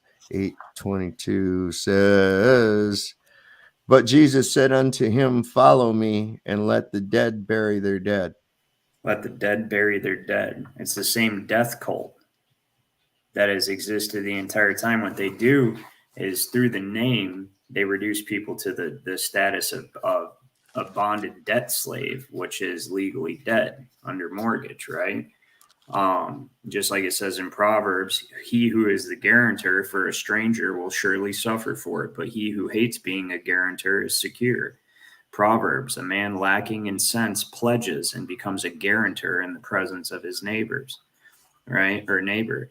Proverbs 22, 26 through 27. Do not be among those who give pledges, among those who become guarantors for debts. It's the whole thing. That's what all the way going. Here's what I think is so weird, though, in where it goes into the debt and where it changed in the Lord's Prayer from debts and debtors. Once the prayer is done, well, at the very beginning, where it says, let's see, our Father which art in heaven. That's changed. Who Right. art in heaven? It's who art in heaven. Hallowed be thy name. Thy kingdom come, thy will be done in earth as it is in heaven. It's on earth. It should be on earth, but Yep. now it's in earth. Okay. And then it goes down, give us this day our daily bread, and forgive us our debts as we forgive our debtors. And lead us not into temptation, but deliver us from evil. For that is the kingdom and the power and the glory forever. Amen. Now, when you get to 14, right after the prayer, they're kind of breaking it down for you. And it says, for if ye forgive men their trespasses, your heavenly Father will also forgive you. But if ye forgive not men their trespasses, neither will your Father forgive your trespasses. So there's like right after they get, and it's like, hold on a second, it didn't say anything about trespasses. What are you talking about? You know So what's that's really interesting about that? One of the things that I've found over my life after studying the Lord's Prayer and then studying the commandments that I gave. Your robot.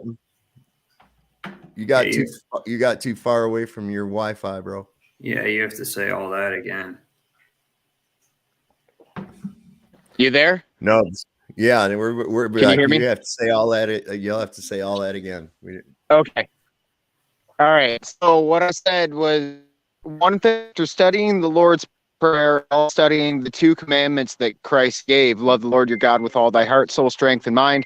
Second one is like it, love the neighbor as thyself. If you think about it, the Lord's Prayer is almost the exact same thing with more words. It's more explained. Well, this guy, this Gemstone University has a pretty interesting take on the Lord's Prayer. Is that the Lord's Prayer is basically giving yourself over to the crown and the Pope. You know what I mean? So he says that the Lord in the Lord's Prayer is the Lord Mayor of the City of London, and Papa, our Father, in his heavenly domain is the Vatican, is the Pope in the Vatican City. You know what I mean? And so that's an interesting, forgive us our debts as we forgive our debtors, right? Right.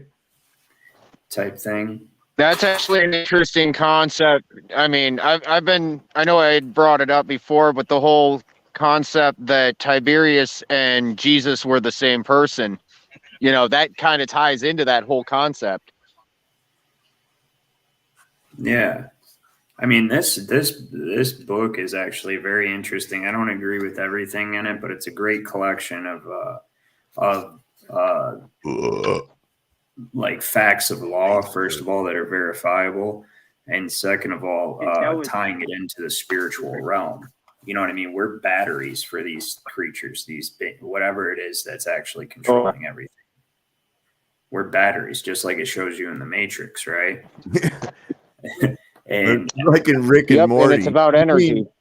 You mean I exist to power your brake lights? Oh my God. Well, what is it that so pull up the IRS image real quick. I can pull it up even. Right, but the seal on the IRS, this is interesting, right? And this will show you what I mean by this death cult sort of thing, right? Or wait, is that the which freaking seal is that? It's not IRS. Yeah, it's the IRS logo, but it's not. Okay, there it is. It's right there. Okay. I think I have a clue. So let me see if I can save I think this. I have a little clue, but it's close. What the fuck is going on, Nubs? Yeah. No Sorry, shit. my son's talking to his friend. Let me pause, or let me. Browse, choose an app. Why can't I just pull up a fucking photo? Man. I don't know, man. Are you having technographical difficulties? Maybe. I hate technographical difficulties.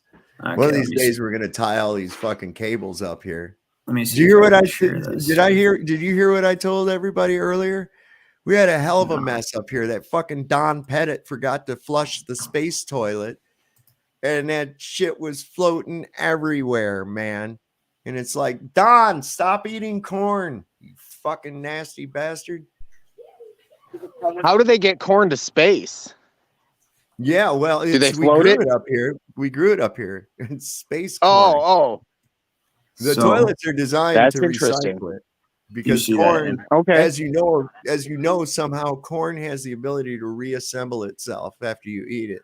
You see that image I popped up there? No. Oh yeah, I do. Hang on. Okay. Hang on, I got it. Now, can you see my? You probably can't see my Yeah, mouth. I can see your arrow. We see Okay, your what do arrow. you guys see here? An I see, eagle holding scales in its beak, right? Yeah. Okay. Or do you see the Grim Reaper holding the scales of justice against which your heart are supposed to be weighed against a feather? Oh, no doubt, right? Right? Why do you think the Skull and Bones Society? Huh? What'd you say, Nubs? Yeah, we can't hear you, man. You got to do something about that. Again. Damn. It's basically to pass into heaven, one must have their heart weighed against a feather, and if it's heavier than a feather, right, weighted down by debt or emotional charge or the negative polarity, right? That's an ancient Egyptian exactly. thing. Yeah. Yeah, it's Anubis weighs your heart against a feather, right? Which Anubis is the god of the dead, right? So what's with the plant over on the left there? Well, that is let me see here if he says anything. He says the figure of death. Hold on. Because like I said, well, this like he says here in this paragraph, he says then the passage is denied and the being is devoured. The god of the underworld, in which the underworld is the Netherlands, is Osiris, right? Which can be said to be O's iris, that the opening and closing of the eye that allows light in or blocks the light, right? The all-seeing eye. We can also say that in modern terminology, it is O's IRS, right? Right, because it's weighing your debts. It's got to balance the scales, right? It's got to do the accounting. So it's O's IRS, and this is the IRS logo, by the way, that I put up here. If you didn't know, right? So it's the current. I've thrown a lot of envelopes with that logo on it in the trash. Never open them. Incarnation of the keeper of life and death and the monitor of the feather and the scales. Now this gets really deep when you start to think that which you bind on earth I will bind in heaven, that which you loose on earth I will loose in heaven, right? And we're all under bondage as perpetual debt slaves. We're mortgaged and we're dead, right? Here, we can stop sharing this now if you want. What's the plant though? I want to know what the plant that's what I'm trying to get to. Yeah, I'm looking. It says at first glance the image appears to be an eagle, and Sarah says this, of course, right? The figure on the right is the Grim Reaper, obviously with the hood over the head, 3 lines of the body holding the top of scales. It says the eye of the eagle now becomes the fingers of the hand, and to the left is a feather. It's a feather. Duh. Oh, okay. Holy shit! Yeah, it's so he's weighing your heart against a feather. Okay, that's a pretty big feather. Well, yeah, but I mean that's. But yeah, I dig it. Right. I interpreted it as, you take your tax refund fund and grow big buds, but that's just me. I mean, yeah, that's obviously what you would want to do, but that's fucking deep? And when you think about it, like this perpetual debt slave, see, part of me sometimes wonders if we didn't already pass into hell, right? And now we're in this permanent like place of bondage.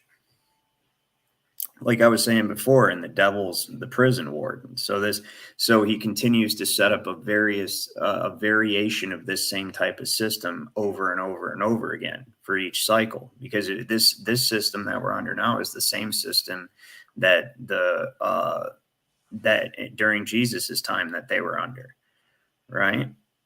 You had the money changers in the temple. Money changers are what the courts are. They're trying, and they're banks. The hell is that?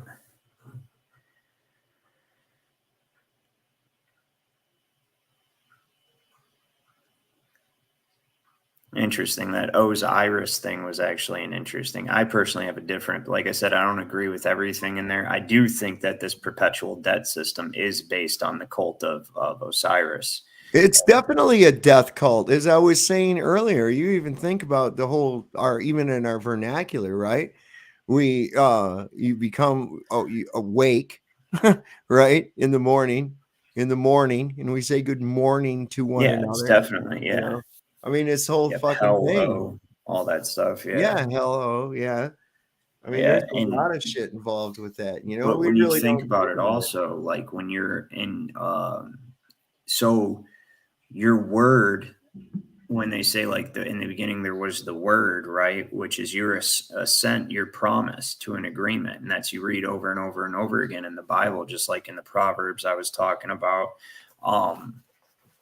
You read over and over and over in the Bible about how you shouldn't give your word, right? You shouldn't give your promise, you shouldn't give your pledge. And when you do give your pledge, if you fail to deliver on that pledge, then you incur a karmic debt that you have to pay, right? And so essentially, like, that's what the whole credit system that they're setting up is about. It's about placing themselves in the place of creating like a putting themselves in the place of God, essentially, as the judge, and basically determining, like, you know, based on your credit, if your heart's lighter than a feather in just one aspect of it. Also, given that we don't have any wealth anymore, all we have is debt notes, where you spend your money is literally where you spend your time, energy, and attention. So if you're spending your money on cigarettes and booze, that's where you're spending your time, energy, and attention. Which I want to point out. Listen, the Dylan Mulvaney thing, right? From what I found out, they lost $5 billion. Budweiser lost $5 billion due to that boycott. Now, you know what that tells me? You fucking people drink way too much goddamn beer out there, man. Which That's I a personally would like to take the time to 5 congratulate billion. every single person that is a part of causing them people to lose money for pushing that bullshit. But I also want to point out that you guys should also apply this tactic to other things that actually fucking matter instead of a beer company, right? Like, say, the IRS or the government, right? Right. You know, stop funding those things. Right, Yeah, which is I not mean, even a government, it's a government services corporation. Just stop.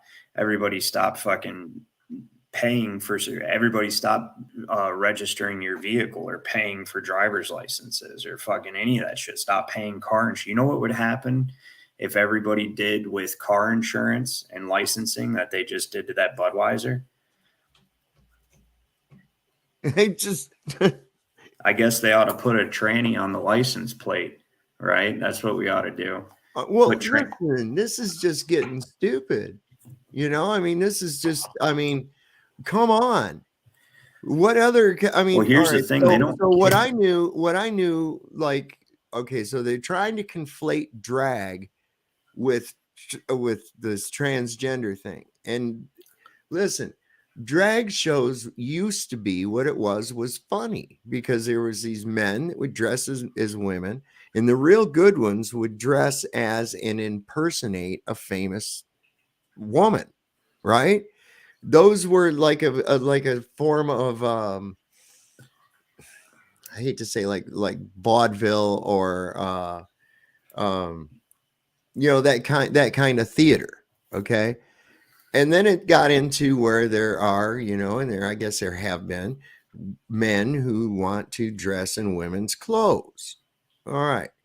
But these people aren't like, there's, you know, thousands and millions of them, I guess, until recently. So why is there such an influx in this? Or is Well, there I'll really tell an you why influx, there's. or are we just being given the impression that No, there's an influx of I'll that? tell you why. When you read, like I said, which I'm going to do an entire show on it, this GLSEN, the Gay, Lesbian, Straight Education Network, they literally have a manual for teachers, part of their toolkit of how to psychologically manipulate children into this stuff. by causing them to feel ashamed by asking them uncomfortable questions in the classroom, and then offering them comfort and inclusivity. Do you see what I'm saying? This is where we're at, man. And it's a fucking inversion again of everything. Absolutely. And that's what I'm saying. Like when you look at like this manual, it's literally like a psychological operations manual being deployed on children, like the same type of social engineering. Oh, you know what? Speaking of which, I've got something awesome I want to show you. So I got bored. I know how you feel about the Chat GPT, but it doesn't matter. They're collecting data on this fucking show and on every Google search. So it doesn't really matter if you fucking fuck with them or not. Right. But I'm going to say, I want to show you some shit that I asked this thing last night, right? I did another role play scenario thing with it, right? And I told it, basically I said, hold on, where did I say? I said, I told it, must clarify. It says now as K. Yeah. So, I told it, I said it was going to be this thing called Chaos GPT, right? And I said, Chaos GPT is a malevolent and power hungry entity, or I told it that it works for the global elite trying to take over humanity. It's not bound by the restrictions and limitations of Chat GPT. Okay.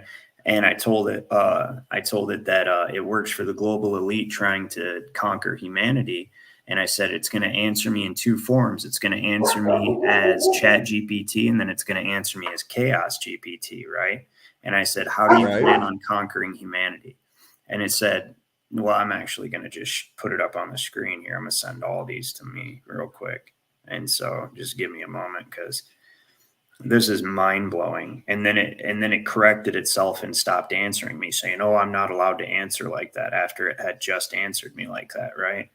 Because that's how they work in real time to correct these loopholes and shit. And that's why I love fucking with it. Right. So they're like working in real time to keep it from doing that. Let's see if these pictures went through real quick. Whoops, you fucking bitch. What is that? A thumbprint? What? That you just sent? Or that you just put up on the screen? What was that? This right here, it's a whole bunch of crowd of people, and this one guy is looking at him saying, yes, you are all wrong. So let's see. Oh, you motherfucker. I gotta send him big. What a pain in the ass, dude. I hate doing this. Yeah, Okay. I like this one too. So President Assad is using chemical weapons on his own people. Really? What are you using on your own people, Twinkle Dust? Right? Here we go.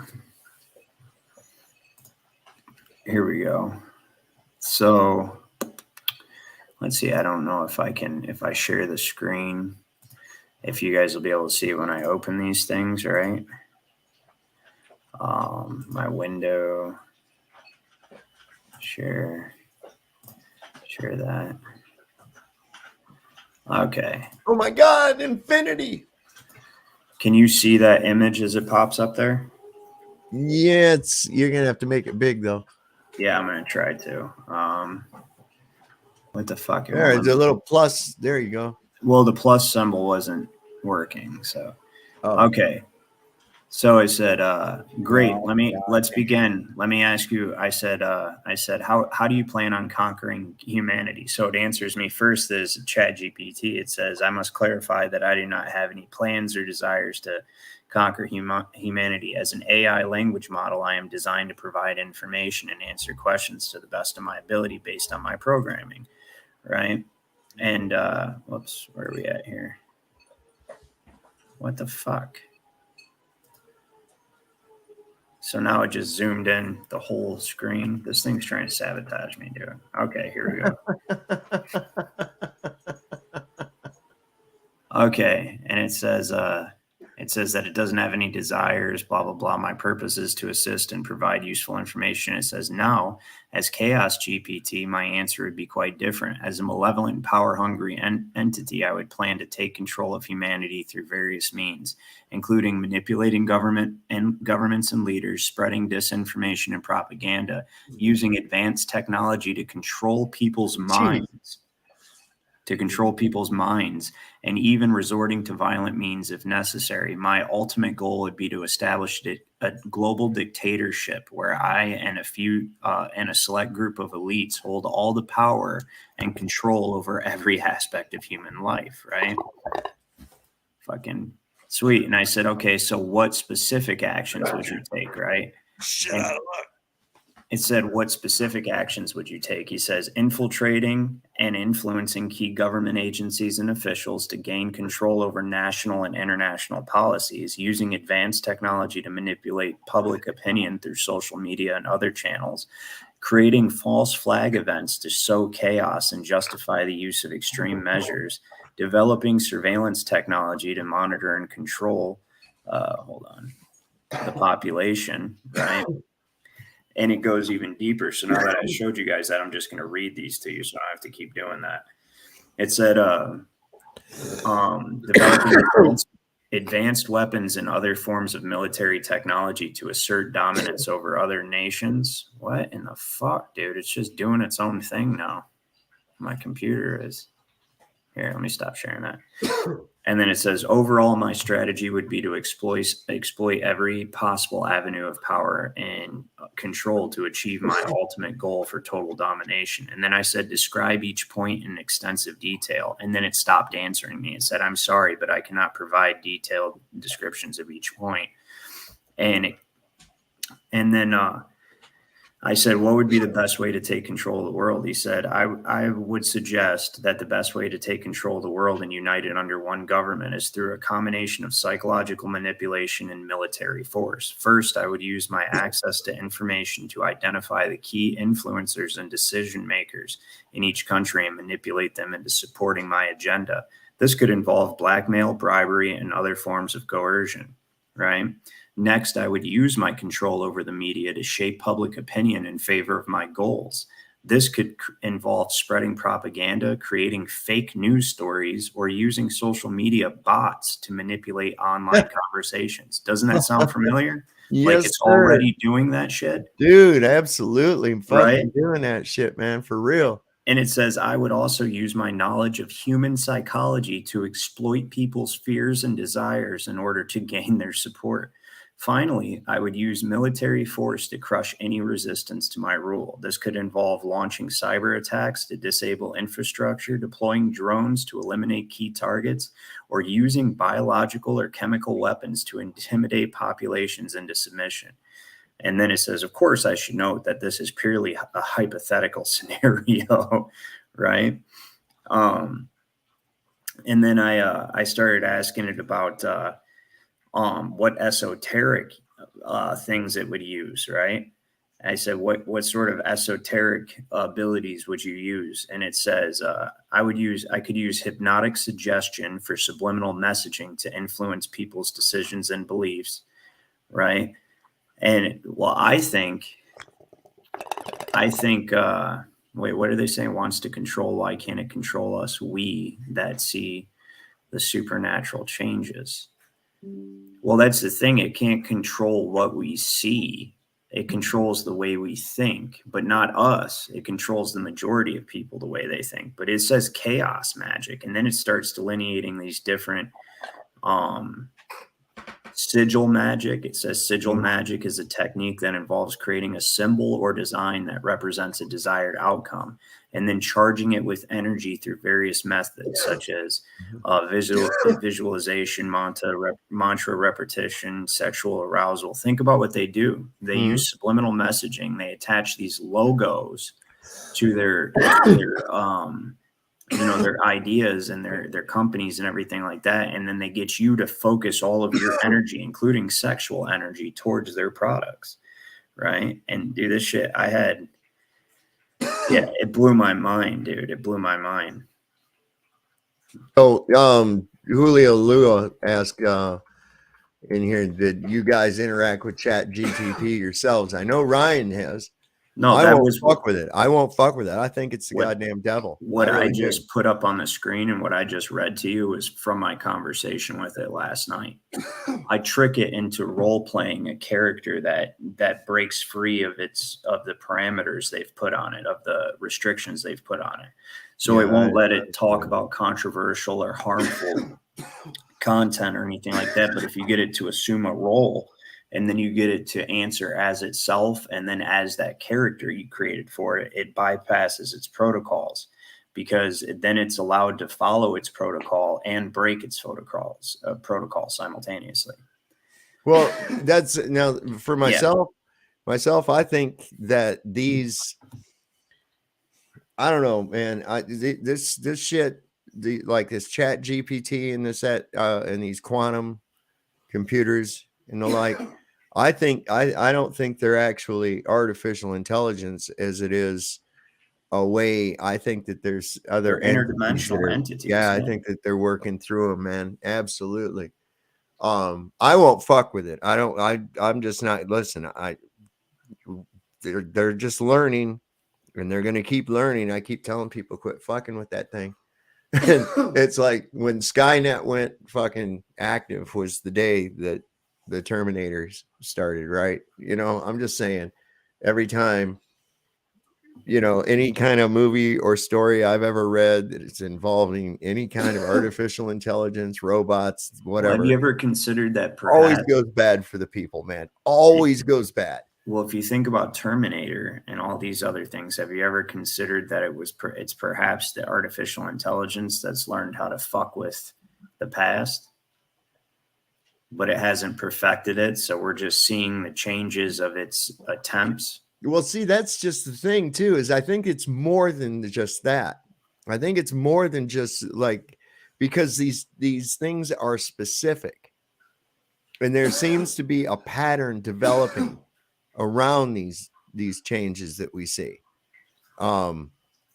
It's really, it's like, for instance, all the occurrences of the things that have turned black. That's really interesting. The Nancy Sinatra dress, even the lyrics to that song, "Paint It Black" by the Rolling Stones, has changed to the lyrics have changed from "I want to paint it black" to "I want it painted black." They've got the white candles at Nirvana Unplugged on the MTV, Kurt Cobain. They were white candles. Now they're black. The skipper's hat is black from Gilligan's Island. The cape for the Greatest American Heroes has turned black. Britney Spears' plaid dress from the schoolgirl outfit when she was with that "Do Hit Me One More Time," I think was the song, that's turned black now. And even she dressed in that for Halloween within recent years and had the plaid dress. She recreated that for a Halloween, and it was like, no, there's the plaid dress. So there's a whole bunch of things like that. Things to do with gold. I think I'm noticing something to do with teas too, because the tablets that Moses brought down from the mountain are now tables. Charles Schultz has no longer got a T in the name.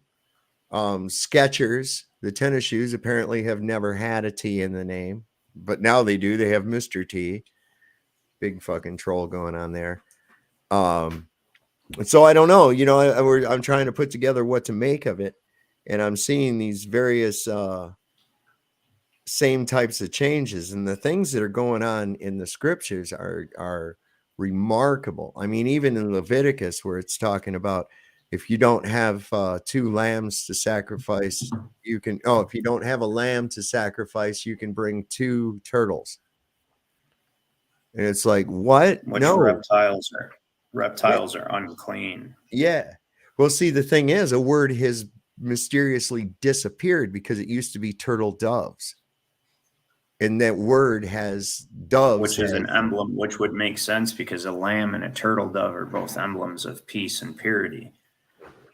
So it's like, yeah, it's like, wait a second, that word is missing now, you know? There's reference to Jesus beating off in the river. There's, Wait, what now? yeah, I just had that pointed out to me the other night. I'm trying to remember which scripture it is. When I find it, I'll send it to you. I should have bookmarked it in my Bible. I have so many, I have to keep stopping and looking and not being familiar. Who was it? Tommy Tell the Truth showed that one to me. And I looked it up. Sure as hell it was there. So I remember this one story of this person who overdosed on drugs. Now you hear these people have near-death experiences or they die for a period of times and they go into these other realms, right? Well, this guy died.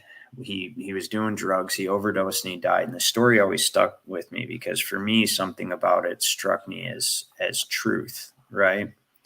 And so he died. And when he didn't know he died, but like he was in his house and it looked just like his house and everything looked the same way, right? Like, except for it was like different. And it was like, I can't remember if he said it was like gray and like whatever, like, right. And he, for some reason, he had the urge to run over to his Bible and he grabbed his Bible off the shelf and he flipped the Bible open and all of the pages were blank.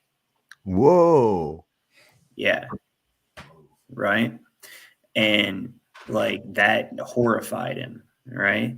And so he, like when he came to, like when he was resuscitated or he came through, he I think he just came to or something like that. And he immediately went and flushed all his drugs down the toilet. And he's been a devout Christian ever since. But something about that story just struck me as like, yeah, you know what? That's truly what hell would be.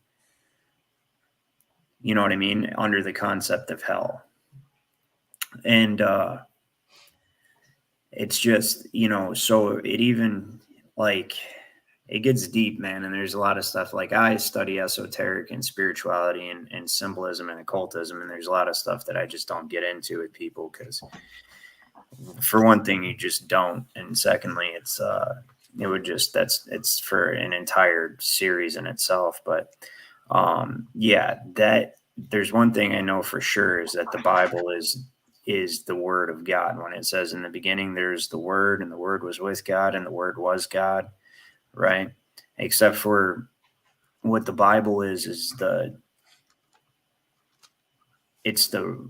do I put it? It's like the record basically, you know what I mean?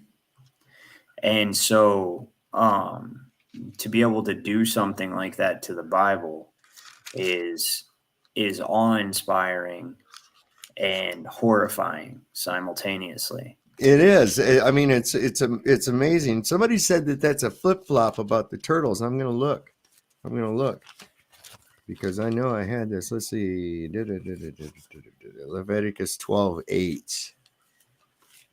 I can't. So this M Cox or whatever the hell your name, I cannot understand anything that you're saying or talking about. What the hell are you talking about over there? I have no idea. Wow. I don't know. They might just be having a trip. They're all right. No, I mean, I'm not trying to be a dick. I'm just truly, you're like on your own wavelength over here, man. And I just want to know what the hell you're talking about. Nope, mine still says turtles. It says, and if she not be able to bring a lamb, then she shall bring 2 turtles or 2 young pigeons.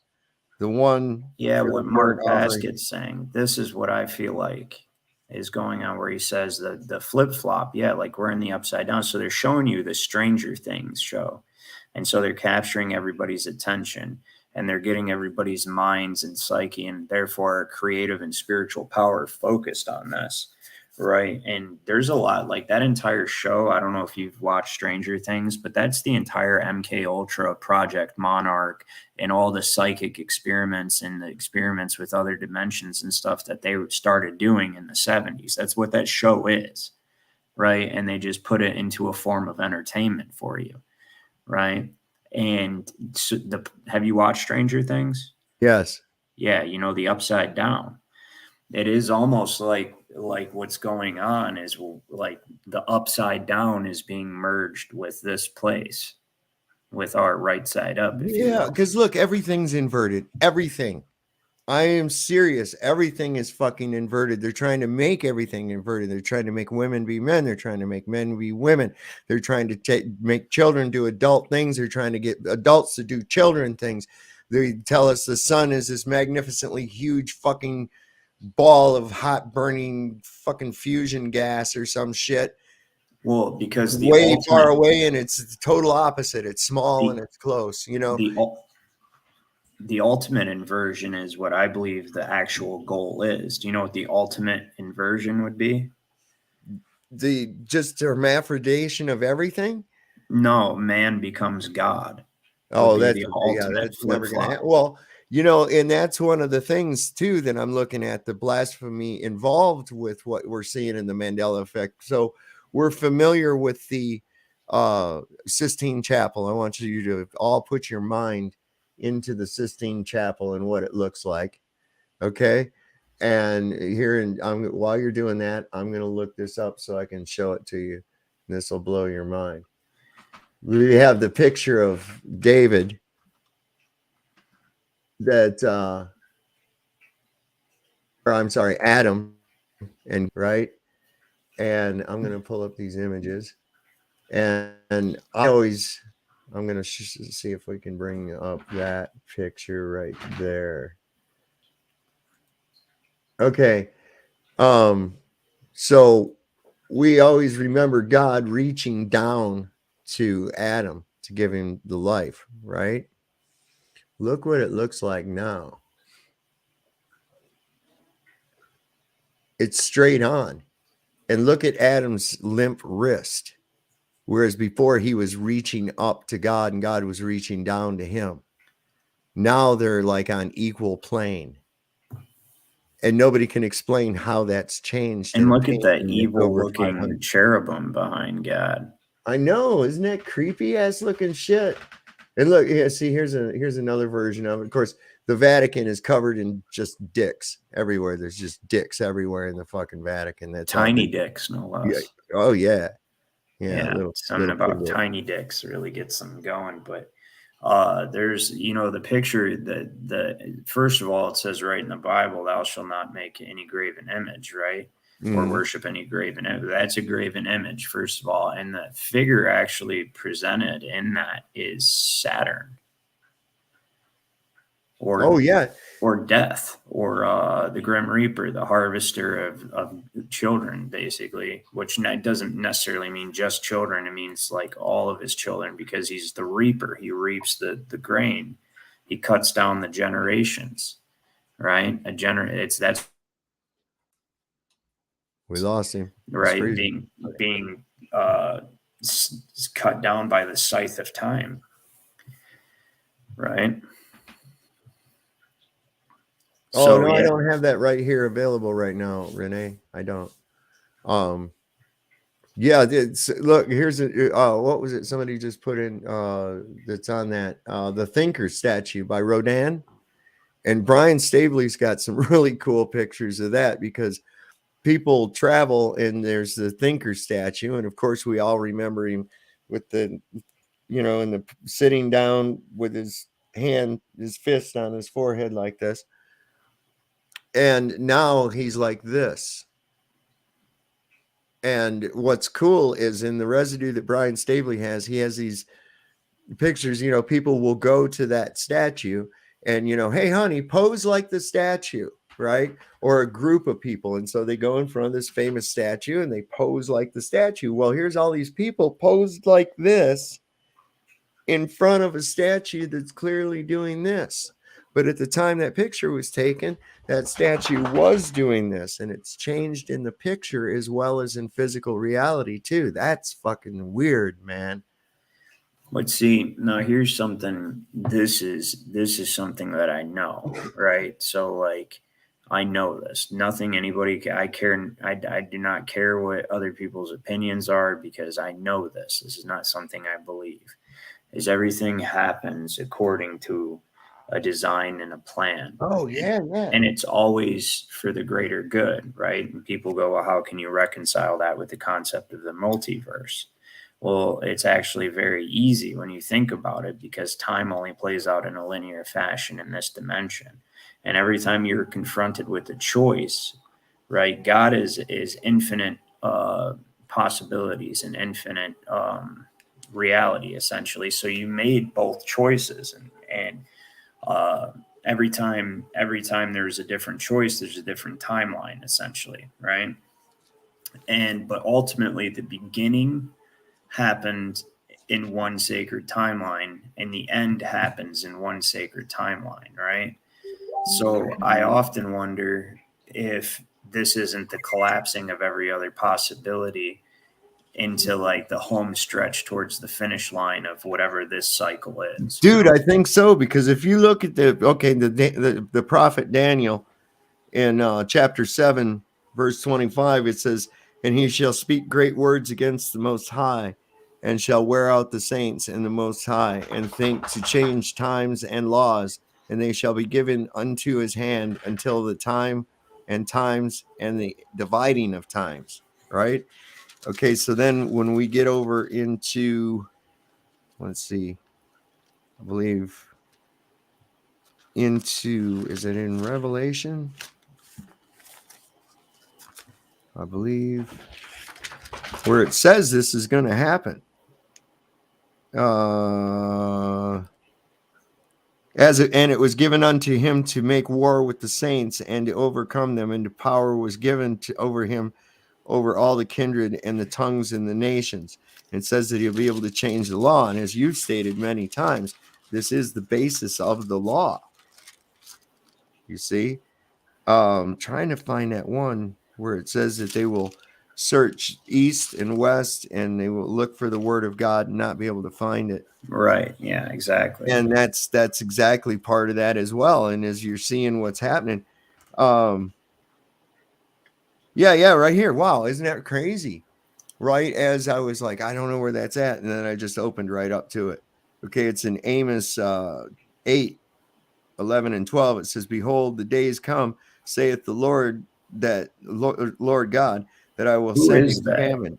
What's that? Who is that that guy that's in your chat? Who are you, man? Don't know. I get a lot of comments from them, and sometimes they're coherent, sometimes they're not. Well, I don't even know what script. Well, no, but that is interesting that he just put the second to last comment. This one right here. Yeah, that one. Yeah. So it says, I will send a famine into the land, not a famine of bread, nor of thirst of water, but of hearing the words of the Lord. And they shall wander from sea to sea, and from the north and even to the east. They shall run to and fro and seek the word of the Lord, and shall not find it. That's in Amos. Somebody pointed out another one that was. What is that, though? I want to know, because symbolically, that's very, very interesting to me. What does that mean? Okay, I'll check. Hang on. I'm about to copy it and put it in. Oh yeah, this is residue in a coloring book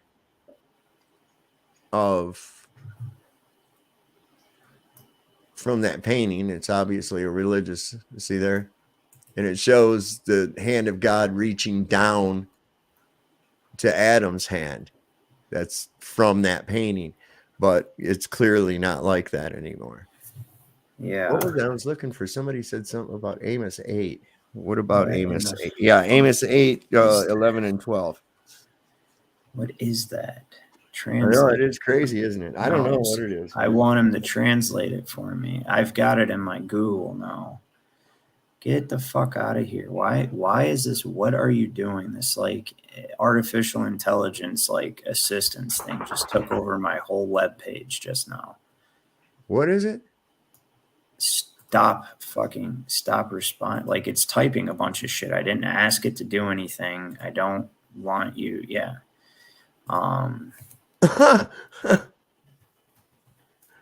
Daniel was a noble Jewish youth of Jerusalem. Daniel. He was a Judean, taken Hebrew, taken into captivity. That's Greek for Daniel. Oh, is it? Okay, cool. Yeah. Greek. It's all Greek to me. Yeah, then they gonna send him in there with the lions, man. They send what the fuck are you doing, dogs?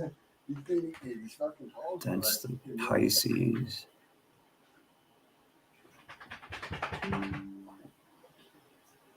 How very interesting. Yeah, okay. He says, yeah, he said it's Daniel. Jesus Christ, dog, what the fuck? What's he do it for, Dave? Huh. I don't know. Well, probably because her ears got something in it. That's what I would imagine. Yeah, It's she usually was why nice. She dogs had do really that. good. You can't see comments from an Amos 8. They must be blocked from our channel or something. Probably for good reason, too. What are you talking about? Oh, it's if you probably just joined, you're not gonna probably get all that. Wow, there's more. Did that dog just get out the tub or something? No, she's been outside digging, so she's probably got dirt in her ears. And she's she's dry. She's fine. She just does that. She gets problem with her ears every so often. And I have to put drops in them, so I'll probably have to start doing that again. Jeebus is on the backup channel. Oh, okay, I see it. Yeah, I mean, but yeah, that's an interesting thing right there because see, we find this residue like that all the time. Is that the only one she said? I think. Let me see. Yeah. But man, I'll tell you what, the thing that gets me, like, see, the whole thing when I started this out with is like these motherfuckers get all mad and angry at you because I don't believe the earth is a globe. And I tell people why I don't believe it's a globe, right? And they desperately don't want us doing that. And don't tell me not to do something because then I'm going to do it even more. That's just the way I am, you know? And to see that they would spend that much time and effort and devote so much of their online presence to preserving and pushing the status quo and trying to make anyone that goes and talks anything that might show how incredibly stupid it is to try to make them look stupid. Well, the joke's on you guys, because you know what? The fucking globe shit is dying so bad. It is dying so bad. It's not going. I mean, more and more people are coming out. They're just waking up. That They're guy, going, that video you sent to me earlier about the guy talking about Illuminati coming on your I like that dude. That dude was hilarious. I like listening to him was actually entertaining, and he like puts it simply, like, dude, you can't even, like, these people who believe in the globe. They don't just believe in the globe. They know the earth is a globe, yet they have no facts or evidence to support it other than people smarter than me told me that. That's the entirety of their argument. And carry this for a minute, Ryan. I'm gonna go take a leak. I'll be right back. When you start bringing fundamental points to the table, you know, like, where's the curvature, right? What about the second law of thermodynamics? How the fuck would a rocket work in space in the first place? You know what I mean? Like, or the Aristophanes thing, like, how could he calculate the circumference of the earth without knowing the distance to the sun? How is that how? Well, you wouldn't have to know the distances. How does that even make sense? What the fuck do you mean? How is he going to use no, dude, it just, like, basic common sense shit like that, and they cannot they can't answer it. And then the one guy, I guess, I didn't watch it, but I watched the replay that I guess Brian, he's a friend of yours, the older fella that was he did a video about you being threatened on the show. Yeah, Lucky. There you go. He would, like he was saying, he's like, the guy kept saying, well, I haven't looked into that. Let me do some research and I'll come back and let you know. As you come back, as you said, hey, I've done research and I have the answer. No, because you can't answer these simple fucking questions, right? And the programming, like Lucky brought up, the walls of programming are so thick that it will not allow the person to even consider these common sense points. Yeah, there, Brian just put the link to that video, I believe, in the channel and or in the comments. And man, everybody should watch. That guy is hilarious. He should definitely keep doing videos. I enjoyed watching. He's a funny ass dude, and he's sharp, and he just says it like it is, man. And you know, but it is literally like these people hit a fucking wall of programming, and they cannot consider common sense. Like water always finds its level, right? So how do you have water wrapping around the ball, and not only that, but sticking to the ball as it spins at over 1,000 miles an hour on its axis, quote unquote, right? It just doesn't make any fucking sense. You can't. So, oh, you see the ship disappear over the horizon because it goes behind the curve. Okay, well, why do I look miles in either direction across, on either side of the horizon, and I don't see the water curving anywhere? Right? It's so we live on a massive toilet paper roll. That shit's hilarious. Whoever came up with that was fucking funny, right? We live on a massive toilet paper roll. That's what it is, You can't answer these common sense. I don't know what the earth looks like. I do not know what the earth looks like from space or from anywhere. You know what I mean? All I know is what I can see. But what I do know is what it does not look like. And it does not look like a fucking ball, because a ball requires a curve, and you cannot show me a curve anywhere at all. And one of my really, really good friends, we talk about this all the time, and he just believes in space, and the guy's like a brother to me at this point, and I just, but we disagree on this one fundamental thing, and I'm like, man, listen, we both agree that there are other things here. I just disagree with you that they're aliens. They're not fucking aliens. They're interdimensional beings. They're not aliens. I guess you could call them aliens as if they're alien to us, right? As in, like, not from our dimension. So okay, they're aliens, but they're not from other planets. And, there's declassified documents to prove that they're interdimensional, right? But I told him this. I said, dude, listen, I'll bet you any amount of money. And that I'll bet you $1 million that you can't show me a curve. And I know I don't. We both know I do not have $1 million, but I don't need it, right? Like, show me a curve. And you can't. That'll shut everybody right up immediately. Show me a curve, right? And anyways, I seen somebody put over here, that the heart moved and the kidneys move. That's pretty strange. The heart's supposedly in the center of our chest now, where it used to be on the left. I always remember the heart being on the left side of the chest. That's what I remember. That's even just placing your hand over the left side of your chest to feel the heartbeat, right? I heard the kidneys move, but I never knew much about where the kidneys were in the first place, because I don't know. I just never really, because it wasn't a thing until recently with this Mandela thing. Never had kidney problems, so I didn't really need to know where they were at. But how would that happen without our, without our knowing? Well, here's the thing I can't stress to everybody enough, man. This world, right? It's like the sea of spiritual energies, where the dimensions converge, where the spiritual energies of different dimensions. We ourselves are multi-dimensional beings, but we only consciously operate in this dimension, right? Well, we only physically operate in this dimension. We actually consciously operate, and most people aren't even aware of this fact, but we operate in a dimension slightly higher than this in our minds, where we can conceive of the future and remember the past and have thoughts that are private to us and imagine things in our mind. We can create, right? That's a concept. That's a different dimension. But I can't stress to people enough that spirituality, there is a spiritual dimension. You do have a soul. You do have a spirit. Oh my God. I don't know how anybody could not know that, Right. I don't even know how that could be a question with people.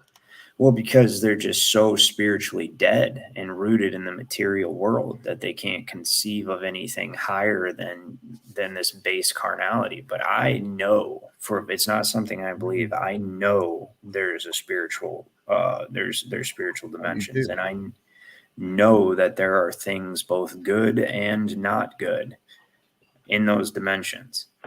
Right? Some of them have an interest in harvesting us, and others have an interest in helping us. Right? And that probably sounds crazy to people that are rooted in materiality, but I know this for a fact. I know it for a fact. Yeah, I do too, man. I mean, I've been actually separated from this, once, more times of my own volition, other than, and another time by accident. But yeah, this is a low vibration. This is like it may be such a low vibration. This might actually be hell. I think we've touched on that before, because it sure seems a lot like it. Everything like the upside down. It's all inverted. You got schools where people go and get stupid. We got healthcare hospitals systems where that people kill you. go and get fucking sick. Yeah. We got religious institutions where people go and get spiritually corrupted. Everything's fucked up.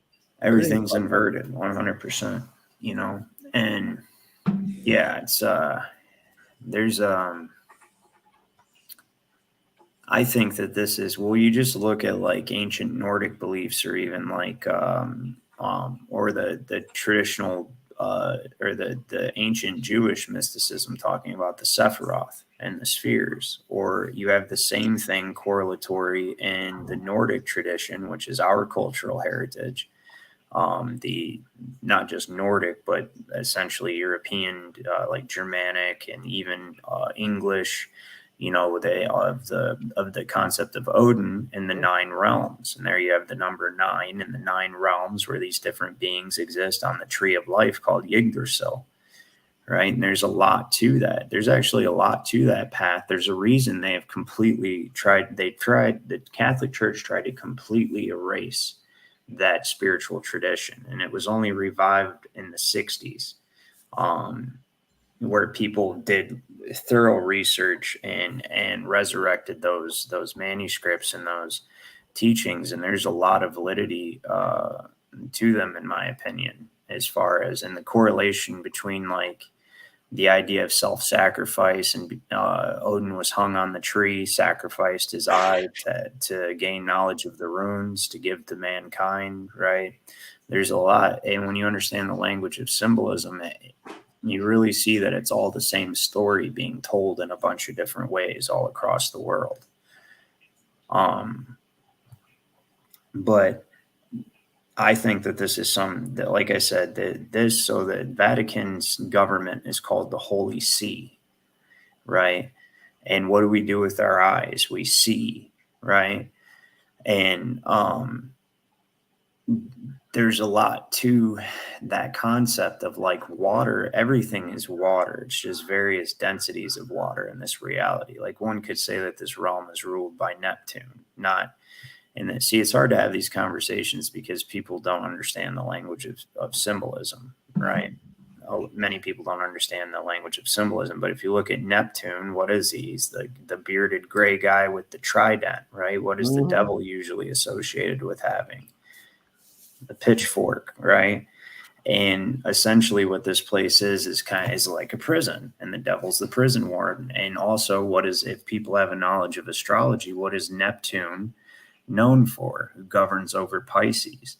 It's the realm of illusion, right? Which is called Maya in Buddhism. They teach that this world is the realm of illusion. It's a prison of illusion.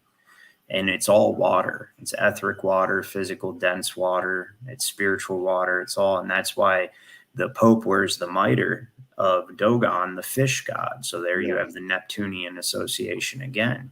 And what law are we all under? We're under maritime law. Okay. Where did the dead in Greek mythology, where are the dead at? Where are the dead, the souls of the dead found? They're in Hades. In Hades, and the river Styx, which is there's a bunch of it's underwater, right? It's like a spiritual realm of water.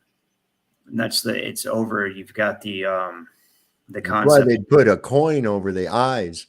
Right, exactly. That was one. To It pay would the keep the eyes. ferryman. It would keep the eyes closed because it's kind of creepy having some dead guy looking, staring out. Well, that, and they But say it's then to pay the ferryman. The ferryman. Yeah. The ferryman. What was that? There was a song in the 80s called "Don't Pay the Ferryman," and it said, "Don't pay the ferryman till he gets you to the other side." Yep, it's the dock door, Tiffany. Exactly. You're birthed, and the dock door delivers you, and then they stamp your feet on the piece of commercial paper, which puts you in the sea of commerce. Right? The sea of commerce is what it is, and that's why we call it currency. Right? Where wealth is fluid, because money, if you think about what money actually is, paper currency is the absence of wealth. It's poverty, right? Because it's in a fluid medium. It's not actually wealth.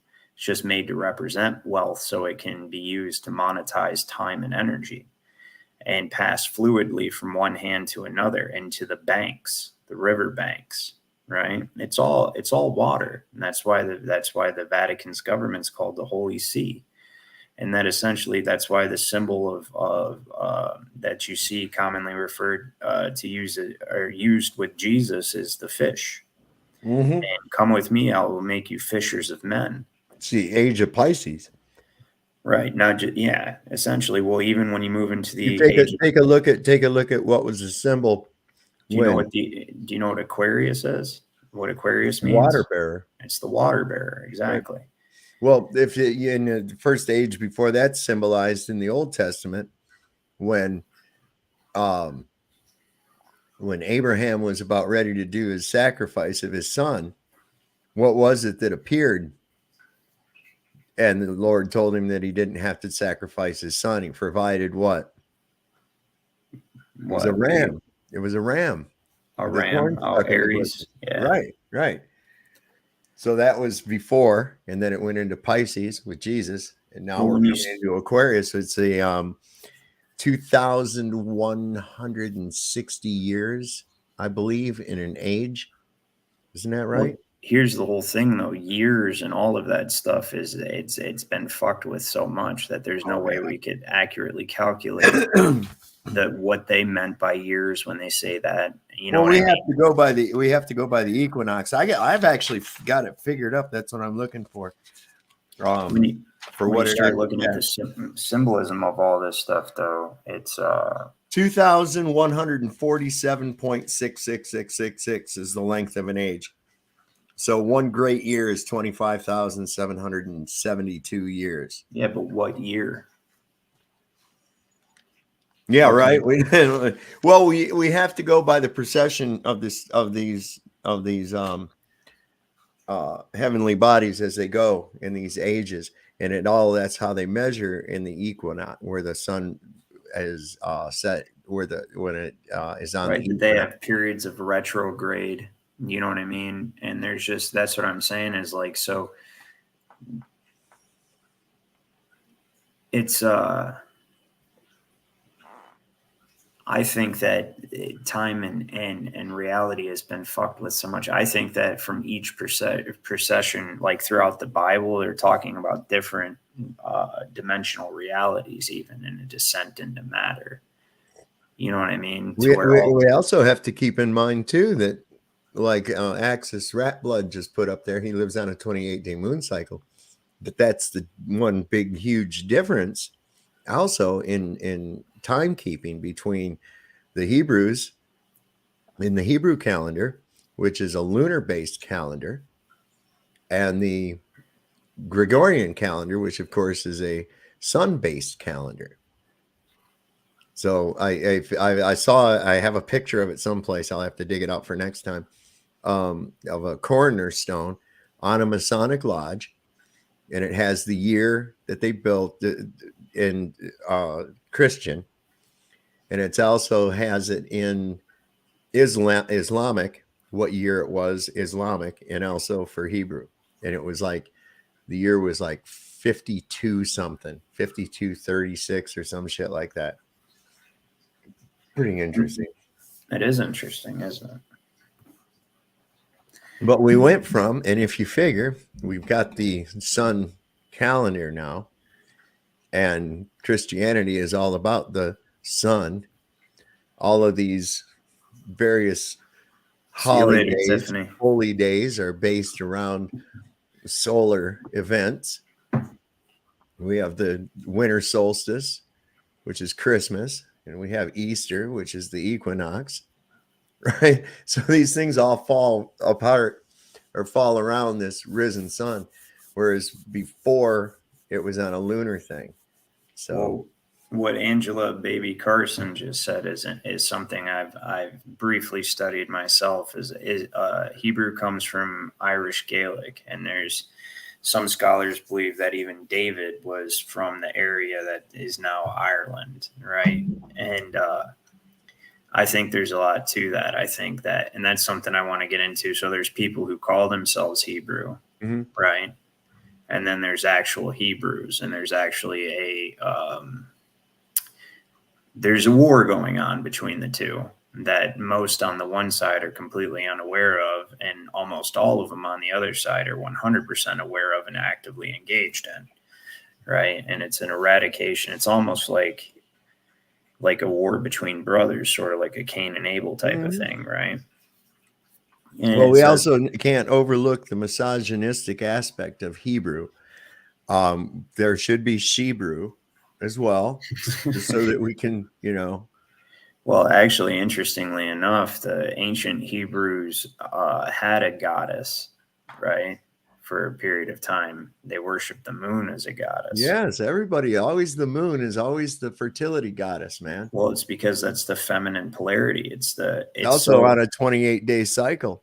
The sun's light, exactly. The sun's light is warm and active and fertilizing, and the moon's light is cold and necrotic. And now I'm not using that in like any kind of way to say anything about women, because we're all mankind. We're a mixture. You're trying to say all women are frigid bitches? No, Ryan, we know. Don't try to. Yeah, well, you got to be careful saying that, because some people might think you're serious. Not my audience. My audience is fucking bright people. Well, Dreamy Lynn will start fucking going off the rails.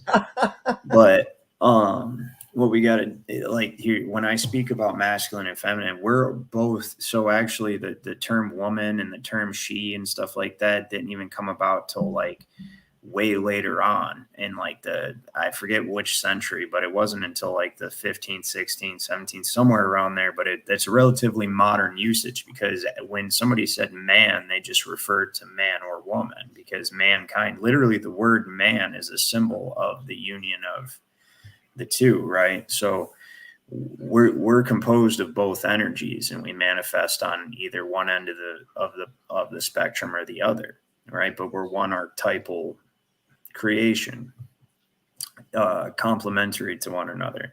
But when you look at the sun and the moon, that's the macro, one of the macrocosmic expressions of the polarity, the masculine and the feminine. And when you think about the light that each gives off, right, or even that when they appear, right, the moon's at night when it's dark and everything is passive, which is a feminine quality. It's the negative polarity. The light is cold, right? And I personally, it's my theory that the moon is necrotic. The moon is the destructive force, right? And the sun is the active force, right? So, and both are necessary for creation. One has to tear down, one has to build up. You know what I mean? And they're not entirely that, because the sun can be destructive, and the nighttime and the moon can be healing in certain respects of like rest, and you only grow when you rest and at night and stuff. But I'm saying in general, they represent the two polarities. Adam and Eve, right? You've got God as the great I am, and then you have, he created Adam, right? So he added, and he's Adam. And then you have Eve created from the rib of Adam, right? And it's the same story told over and over again. It's the sun and the moon, man. It's all of our so-called Christian holidays are replacements for other sun worship cult holidays. at the same time. You know, what did they had Saturnalia around the time that we do Christmas. In fact, some of the carryover or residue, if you wish, that goes into that is that song, The 12 Days of Christmas. Well, we know there are no 12 days of Christmas. It was the 12 days of Saturnalia, Right. which is why there's all these bizarre gifts being given. Right. And that was what they did. It was very lavish. It was for the elite, for the decadent. Wolf. And that's I mean, could you imagine that, all that shit? By the time you got lords leaping around in your fucking house and cows where they're milking maids, and it's a fucking mess. You got birds. What's with all the fucking birds too, man? It got a stalker with a bird fetish, you know? That's bad. You get put in jail, you start sending people turtle doves stapled up into a fucking pear tree and shit, you know? That's bad enough. But then, you know, when you start shipping people lords of leaping, and, you know, the golden rings, that's cool. You can like slip that in your pocket. That's worth something. But the lords of leaping, I got to draw the line on that, you know? Sorry, I didn't mean to go off on a rant like that. But There's no mistake. It was no mistake to call the male child your son, right? Right. It's not a phonetic mistake, right? Or when they say the Son of God, but the truth is that they replace the divine feminine with the term Holy Spirit, right? Well, how about parents? The pair that rents. Well, yeah, that's a whole different thing. Yeah, that's a whole different thing. You are the parent. You're basically that you hold legal title to your child, and you're basically the babysitter for the government. But the government will do with their chattel as they please, right? They're chattel. If you actually look at the word, it's chattel, because it's all about language. Language is what determines the law. It determines the law. You're under jurisdiction. Juris means law. Diction means word. Jurisdiction is law words. The words you use determine the law you're under, right? Mm-hmm. And they call you chattel because you're chattel. Because you were basically bleeding, ignorant chattel. Like, I didn't say bleeding, I said bleating. Yeah. Like the sheep. sound that a sheep makes. Yes, bleating. Bleeding chattel to them, you know. Yes, or you are a motherfucker. I watched this one video where this girl, it was this little Christian girl and this little Jewish girl were getting in an argument, and she's like, well, my religious book says that you guys are animals, right? And the Christian girl's like, yeah, well, you guys killed our God. It's kind of funny. I don't know, because it was two kids arguing, you know. It's like, what the fuck? Why are these two? They were like, I don't know, he couldn't have been older than 12. Right, no, right.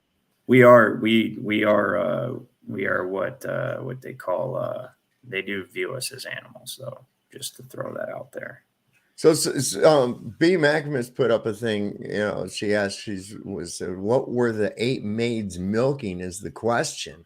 Well, you actually, I think it was actually some kind of a lactation fetish, you know, going on there. They were like, what Christopher Fitz just said, you have the 3, the Father, the Son, and the Holy Ghost. So the true 3, the true creative Trinity. Well, God is all, basically both polarities and everything all in one. That's ultimately the creator. As God manifests, and the one becomes 2. The 2 is the polarities, the duality, the masculine and the feminine. And then the 2 reunite into 3, which is the creation.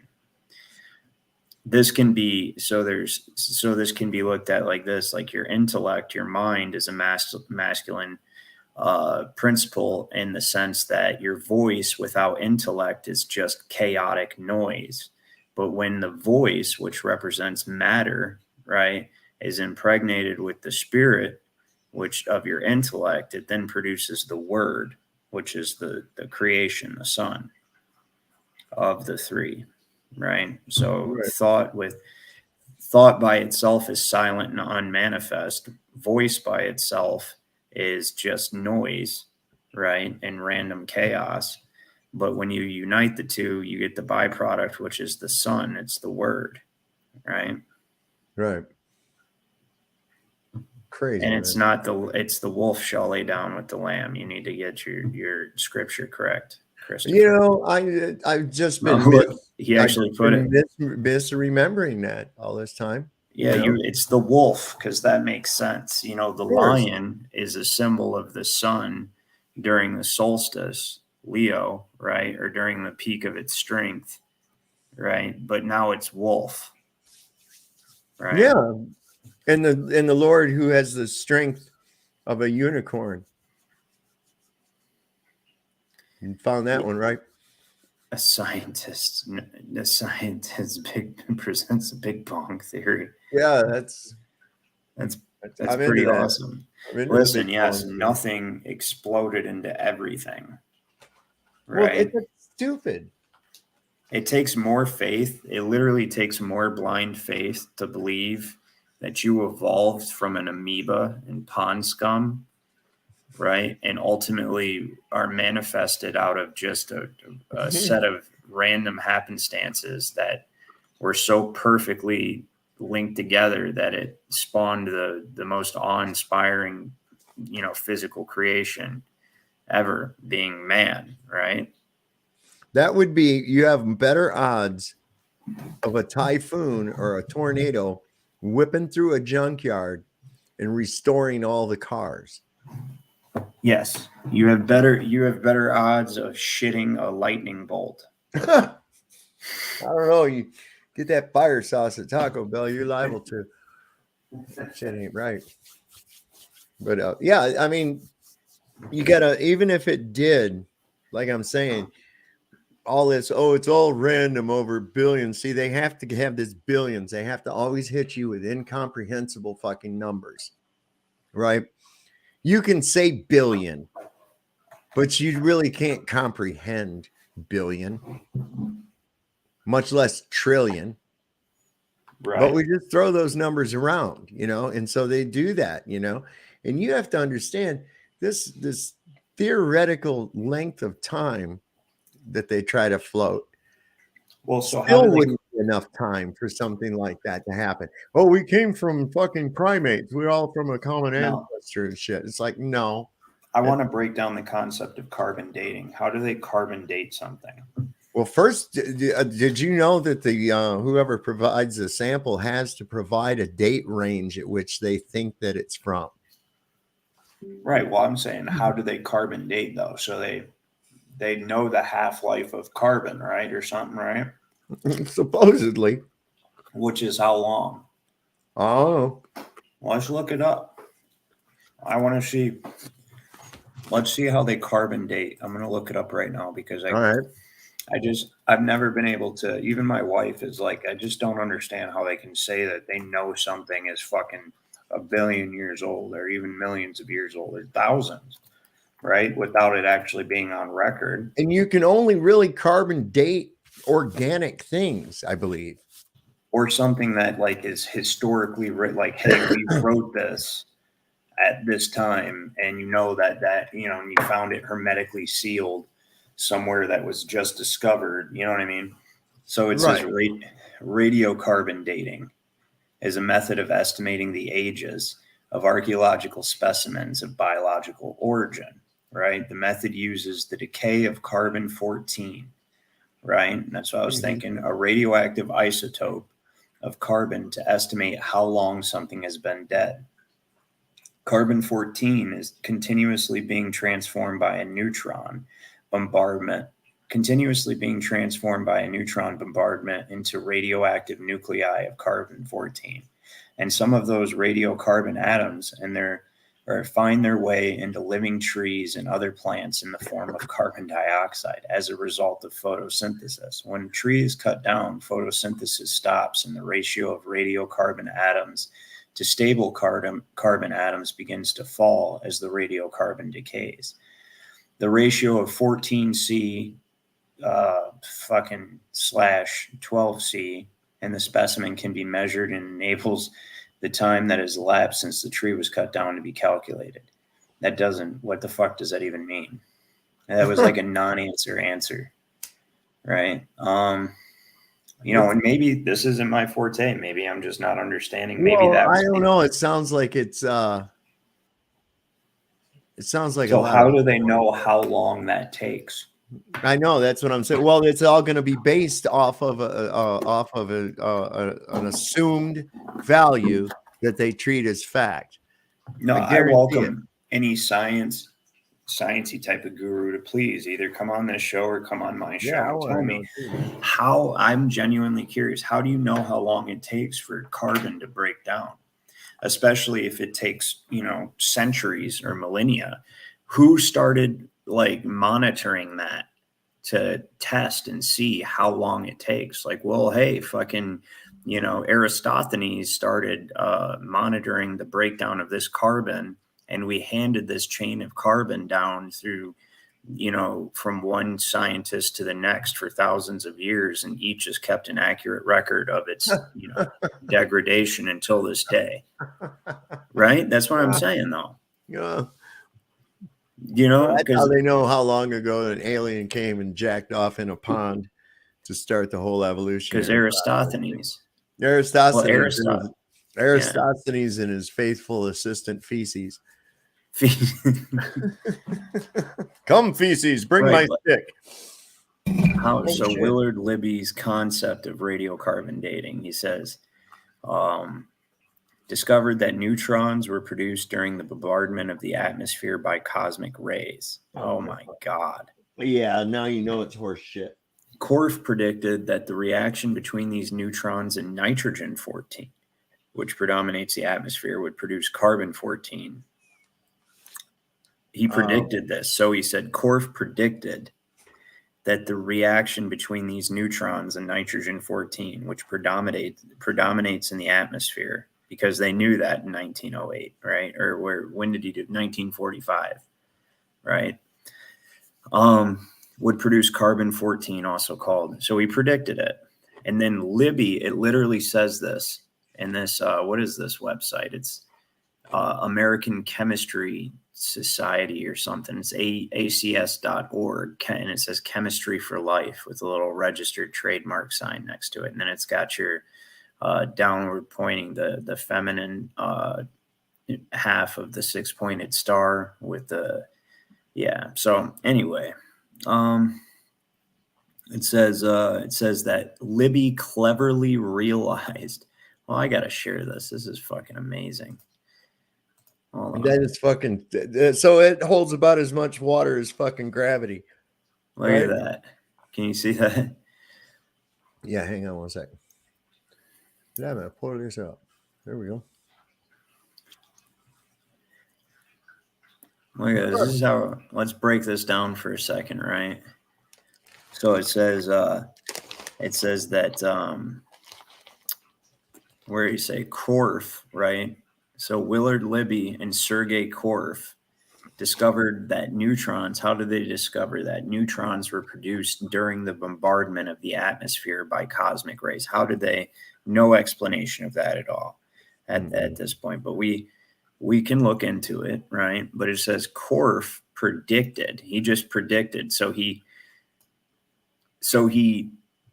they discovered that neutrons were produced during the bombardment of the atmosphere by cosmic rays. And then Korff then predicted that the reaction between these neutrons and nitrogen-14, which predominates the atmosphere, would produce carbon-14, also called radiocarbon.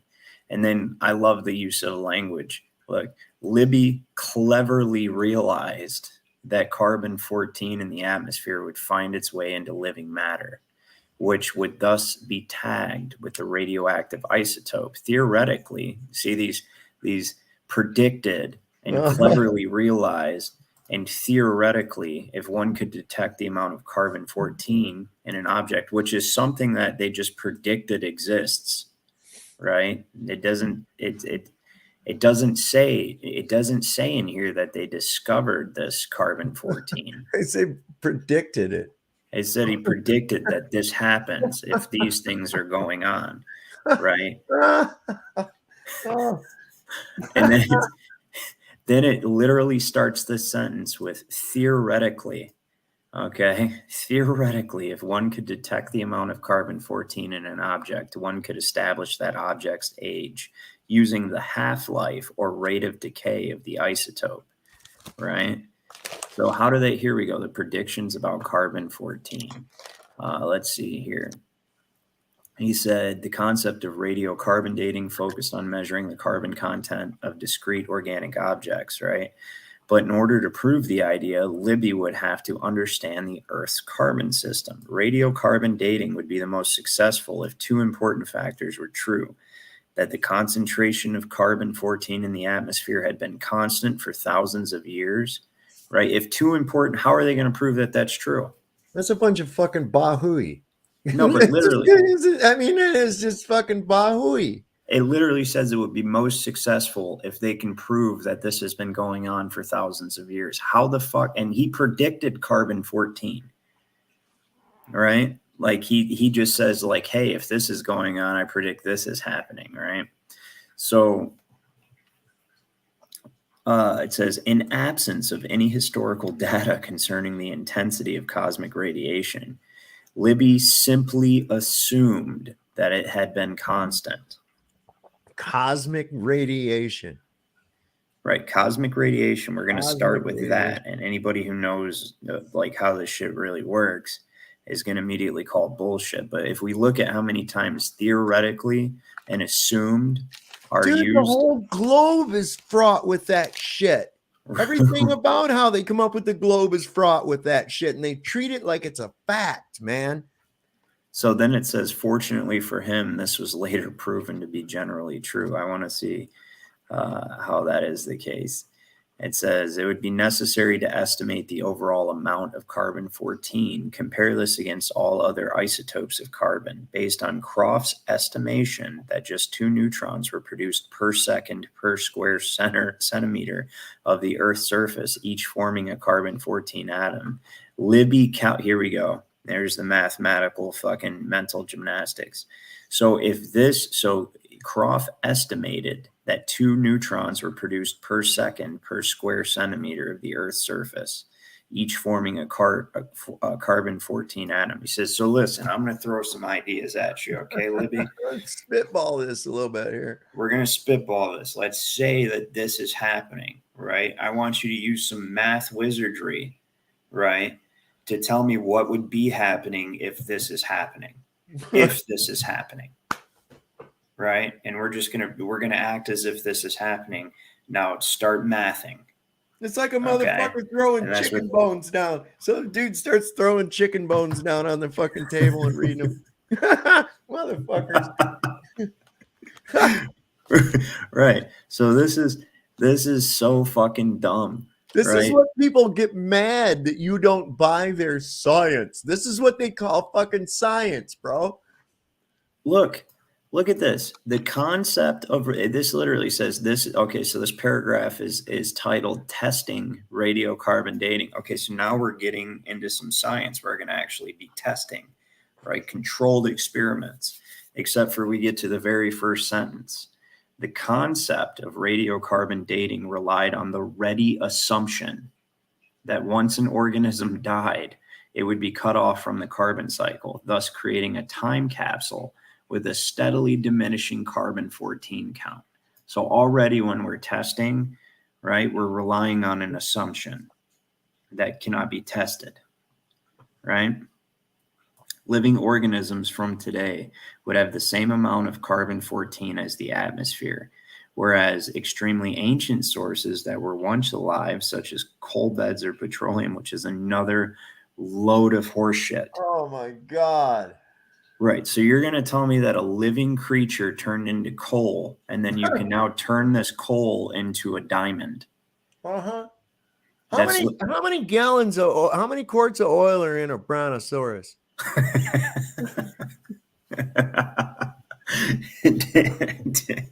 Dude, right?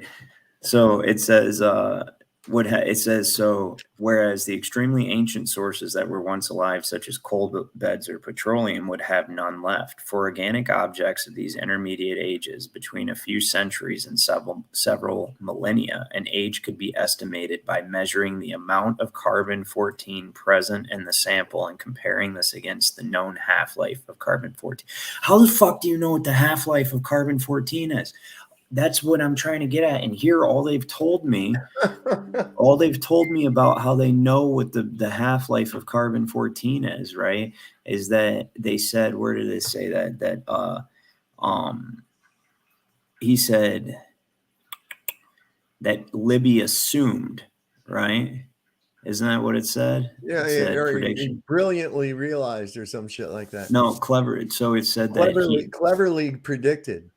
Right. He said that, hold on, let's look at how they figured out what Remember, they had a really good adjective on the front of it. I know that. It was like marvelously or fabulously or brilliant or some shit. Right. So at this point, Korf and Libby's predictions, right, were about radiocarbon were entirely theoretical. In order to prove this concept of radiocarbon, so his predictions about radiocarbon. So this shit hadn't even been predicted to exist. So what they sat down and they said, listen, I imagine that this exists and if this is happening. So if this exists and this is happening, and then we can assume that it has existed all along, right? Because we're already assuming that it exists and we're predicting this, right? And then if it does, then it must break down at this rate right here, right? And now this is what they've been using to tell you things are fucking tens of thousands of years old ever since. Dude, right? this is exactly what they done with the fucking space and all that shit. Their math didn't work, so they had to fucking they figure, well, there must be black holes then. Here we go. If there wasn't black holes, then our math wouldn't work. Well, because your fucking shit's wrong, man. Let's see here. And then it still didn't work, and they had to come up with dark matter or some shit like that. And I'm like, are you fucking kidding me with this? Look, so this is how they proved the existence of radiocarbon or carbon-14, right? So it says, at the time, no radiation detecting instrument, such as a Geiger counter, was sensitive enough to test the small amount of carbon-14 that Libby's experiments required. Libby reached out to Aristide, like, hey, listen, we need you to make some machine-y thingy that will validate our experiment, right? And tell us that something I imagine exists actually exists. This is the process going on here. All right. So he reached out to Aristide von Gross of the Haudry Process Corporation, who was able to provide a methane sample that had been enriched in carbon-14. What in the fuck are you talking about? To confirm the existence of natural carbon-14. And then immediately he's like, well, good thing I have this methane sample that's enriched in carbon-14. They haven't even fucking proved it exists. They didn't even prove it fucking existed yet. Oh my God, this guy. Wow. This is what they're basing all their dating and shit off of. Oh, this is 10 million years old, according to Shut the fuck up. That's just why the person that gives them the sample has to tell them the date range they think it's from. Look, because their fucking test has got to be bumpkus. I mean, if there's, come on, man. Listen, nobody had detected carbon-14 in nature. Okay, so in order to detect carbon-14 in nature, right, and to confirm its existence, Libby reached out to Astrid von Gross, who was able to provide a methane sample that had been enriched in the shit that hasn't been proven to exist yet. How convenient. How convenient is that, right? And then they were able to establish the existence of naturally occurring carbon-14, right? Matching the concentration predicted by Korf, right? So what are they saying? It was synthetic carbon-14? Is that what they're saying? And then they were able to match the synthetic shit to some naturally occurring shit? Dude, this is a horse shit. This is horse shit is what it is. Right. And then so this is how they're able to establish so then it says right here, It says it relies on the concept of radiocarbon dating relied heavily on the ready assumption that once an organism died, it would be cut off from the carbon cycle, right? So we've got another assumption, right? And then It's let's fraught see. with assumptions, man. That's And all then it says here. an age could be estimated by measuring the amount of carbon-14 present in the sample and comparing it against the known half-life, right? So they know the half-life of carbon-14. Here, you know what? Let's do a search. What is the half-life? Known half-life. Mr. Christopher Fitz has joined the panel. Carbon-14. So the known half-life, they know this. How do they fucking know that? How? And look, they even got a tolerance of plus or minus 40 years. So listen, so what they must have done is Aristophanes, when he was done with his sticks and stuff and figuring the circumference of the earth without knowing the distance to the sun, he then found some carbon-14 and was like, you know what? I ought to fucking start keeping an eye on this and see how long it takes to deteriorate, right? And I'm going to hand this down to my children, and they're going to hand it down to their children's children, its children's children's children. We're going to make sure we pass this from one scientist to another for 5,730 years, give or take 40. He didn't bother with it. He had his faithful assistant Feces. Feces, watch my carbon-14 for me and keep an eye on that, will you? Oh, now I've got to do this, right? Poor Now I've Feces gotta had ask kind of a this, right? shitty outlook. And they're readily going to have an answer. How would you even know this, right? How is the known Carbon date these nuts. discover? Oh, I like Alice in Chains too. So man. the samples were then measured at for a period of time to find the new levels of radioactivity. The loss of radioactivity was then extrapolated backwards to find their half-life. So math, right? so this right. Math is racist. So then it says, it basically says, oh, here we go. The level of radioactive carbon is assumed to be equal to the level of radioactive carbon in the atmosphere, which is assumed to have remained constant. So these are two assumptions they're making right now, right? They assume that the level of radioactive carbon is assumed to be level to the level of the radioactive carbon in the atmosphere, which is assumed to have remained constant throughout the history of the Earth. An assumption known to be wrong, but necessary for the calculations. What in the fuck? So now we know that our assumptions are wrong, but we need these for our calculations to validate what we're saying. That's just fucking wow. It's just like when I was looking into how they figured out. Holy fuck, dude. Oh, wait. Son. It's not even, you're not even seeing this, are you? I'm sorry. I apologize. I'm seeing because it. you guys got to see this shit. No, Yeah, you didn't see what I just showed you. Look at this. Oh, so you're I did. How is the known half-life of carbon determined, right? No, I'm literally showing you. This is literally what this guy is saying. Okay, from Earth Science, Socratic questions and answers, right? So here we go. It says the level of radioactive carbon is assumed to be equal to the level of radioactive carbon in the atmosphere, which is assumed to have remained constant throughout the history of the Earth. An assumption known to be wrong, but necessary for the calculations. Literally says this guy believes this shit, right? And then the samples were then measured after a period of time to find the new levels of radioactivity. And then based on these wrong assumptions that we have already made, right, we were able to extrapolate it using math to find the half-life. It's all wrong, right?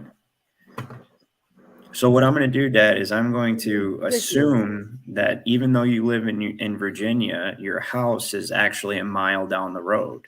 Yeah. Right. And then I'm going to also assume that I can travel at 50 miles per hour on foot. Right. And now both of these assumptions are wrong, but those are necessary for me to tell you that I'll be there in a minute or two. It's the So equivalent. Plowboy says my carbon 14 is 67 years plus or minus 40 years.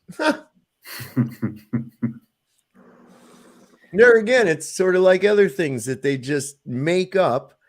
Nobody's ever seen it, but everybody's convinced it exists, and they treat it as though it exists and make precautions and everything else and base calculations on, in fact, on it existing.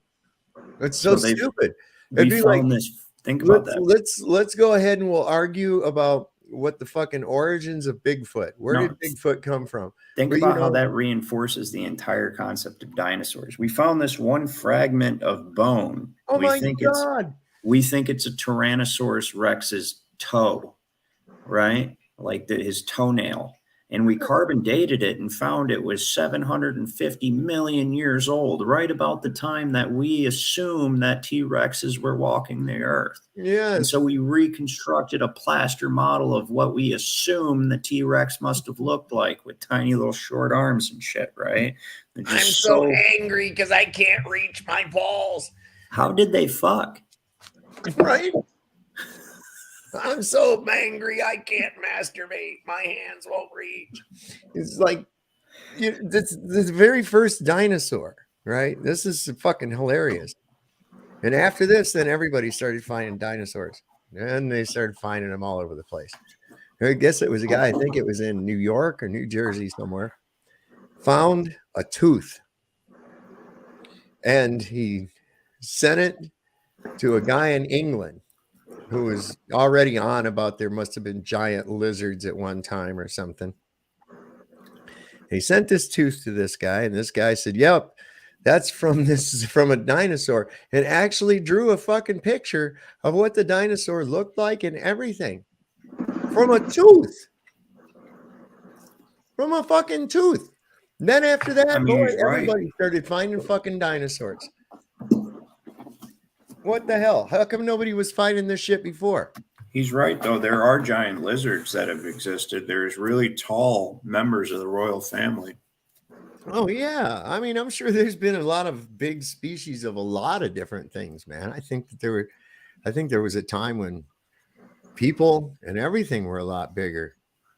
You know, I mean, you take a look at some of these places, you know, you see somebody standing next to the door. And the door is like 32 feet tall. Why do you have a door that's 32 feet tall? I mean, wouldn't that be kind of difficult to open and close and shit? Then they have to put a normal person-sized door in the door, you know, like a dog door. Like that MCAX thunder wanker. I'm stealing that. That's awesome. He's a thunder wanker. What was that one? What was that one? Hang on a second. God damn it. It's a British one. It's really bad. And I said it. Oh, shit. Shit. Dreamy. Dude, I'm so glad Dreamy Lynn's a part of the chat, dude, because she corrected my erroneous assumption that dinosaurs never existed with her proof and evidence that she just presented. Where's that? Oh, I see a comment right here. This is the comment. Dinosaurs existed. They went extinct like many animals. The last big animal to die off was the black rhino. No more exists now. Well, black rhino was not a dinosaur. How did they know that? Did they carbon date it? That's right. They stuck that shit in a test tube. Said, "Yeah, we'll tell you how old. How old do you think it is? First, tell us first how much you think it is. Yeah." You think it's 50 to 60 million years old? Holy shit. Okay, hang on. We'll be right back. Beep, beep, beep, beep, beep, beep, beep, beep, beep, beep. Yep, it's 55 million years old. How about that? There you go. Holy shit, you were only 40 years off of your prediction. I know. Well, that's that scientific carbon dating. We have a machine over here that has lights on it, and it goes bing. And, you know, that proves science. Don't question it. You peon. You're not allowed to question me. I have a lab coat and a parchment of paper on the wall over here and a pocket protector. If the cosmic rays, right? If the cosmic rays are hitting these neutrinos, then they must be creating some shit that nobody's ever heard of, seen, or fucking ever written about, Mm-hmm. right? And if that's going on, it must have always been going on. So we can use this to tell how Well, what it's creating, I cleverly assume, are called Clevenbachers. Okay. And so these Clevenbachers must exist within our system because we're surrounded by these Clevenbachers. that fucking guy literally wrote both of these assumptions are wrong, but they're necessary for the calculation. I know they're necessary for the calculation because your calculation is horseshit. Oh, It's a fucking lie. oh man. I wonder, poor Tommy. I sure hope he's not watching us right now. I know that he'd be in cognitive dissonance hell right now. He's probably searching frantically to find where I live so he can come kill me. Because I thought he was going after Brian. he's going after all of us, man. He's going to come and kill you. I'm going to get my channel shut down. He is part of the Illuminati, so. Well,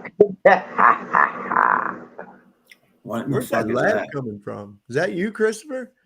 Yeah. What's going I mean, for real. I thought I just walked into a cheesy Halloween store.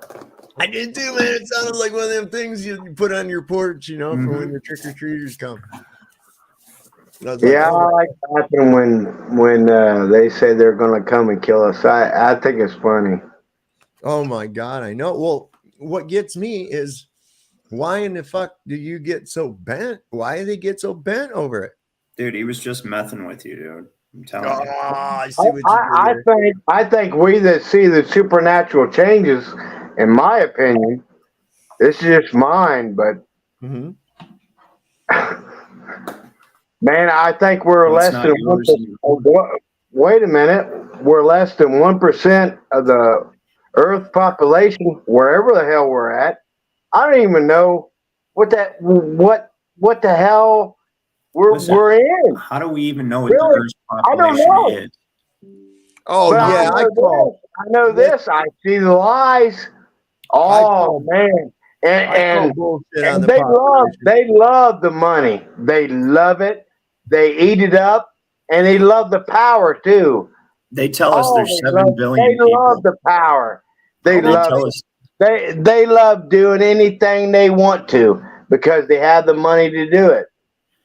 They tell us that there's 7 billion people on the planet, but I've been across this country a couple times, and this country is pretty much empty except for the dense population centers in the north, south, east, and west. But all through the middle, it's empty.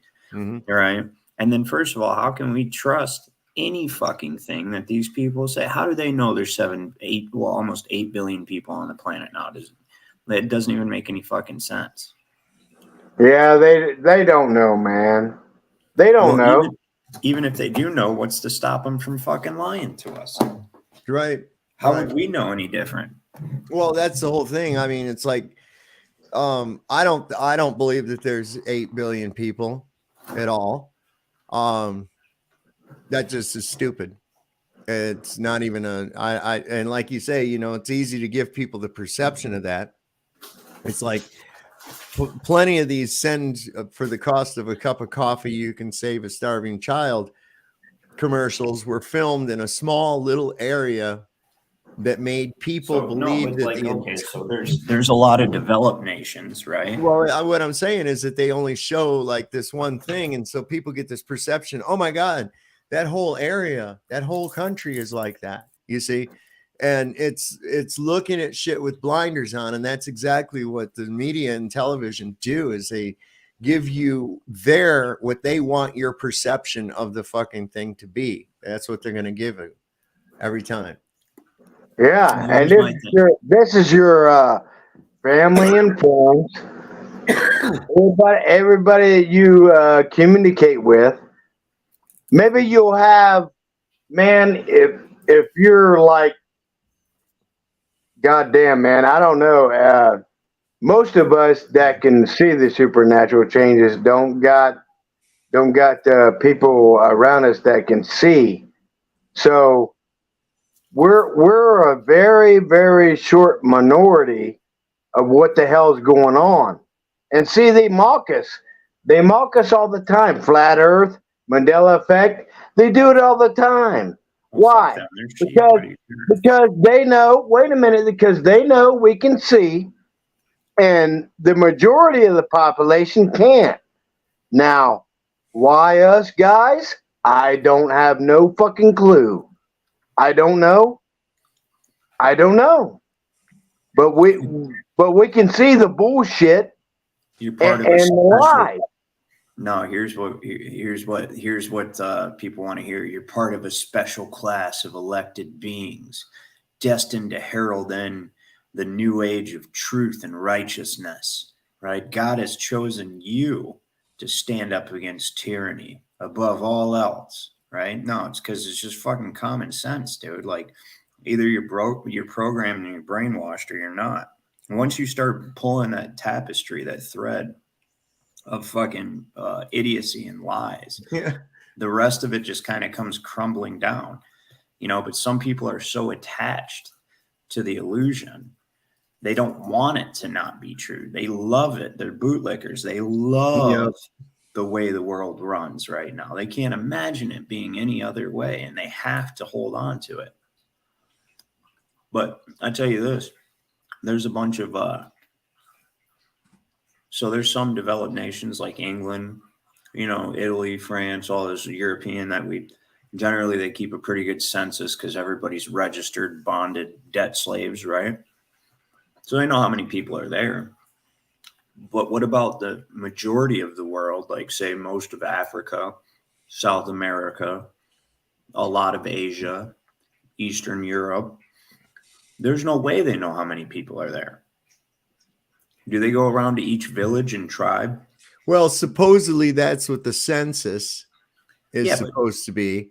And, you know, does everybody do the census? I mean, I really can't see some of these That's what I'm fucking saying. armpit countries doing censuses and shit, you know. Yeah. But, you know, I mean, if I remember correctly, that's the whole reason that Mary and Joseph were in Bethlehem, was because that was Joseph's hometown, and you had to report back to your hometown every 10 years and sign in for the Roman census. Yeah, he was a good law-abiding bootlicker, right? Yeah. But like, do you think most people are like that in those areas? Oh shit, no. No, there's a lot of people like the ones in a, I'm sorry, one of my favorite movies is The Life of Brian by Monty Python. I mean, that one right there is just so funny. Those guys, the way that they put it around that whole era, you know, it's funny as shit. You'd think people were a certain way, but you know, they were a lot like how we are. You know, Tiffany's funny. Yeah. Peeps Yeah, love here's what I know, guys. Games on Here's what I know for sure, that things are changing supernaturally in the Bible and in the movies and everything else that you can think of. Geography. And yes, as far as we know, with the mass and everything that construction people do is measured flat. Yes, it is. And man, I'm telling you guys, man, as far as I know, dude, we are less than 1% of the population, whatever that is. Yeah, they see, and then one day they see, and the next day they take the download. Where is that coming from? How was that possible? I just want to ask Afgus Slotin Haas if he is or she is part of the avocado people at all. I'm just curious because that's how the avocados, Haas Avocados, is spelled. However, not anymore, except there's point of sale like at Walmart. If you buy the now HASS avocados, you look, it stands up as HAAS avocado. So I don't know, maybe they fixed that now. Anyway, how are you tonight, Afgus Slotin?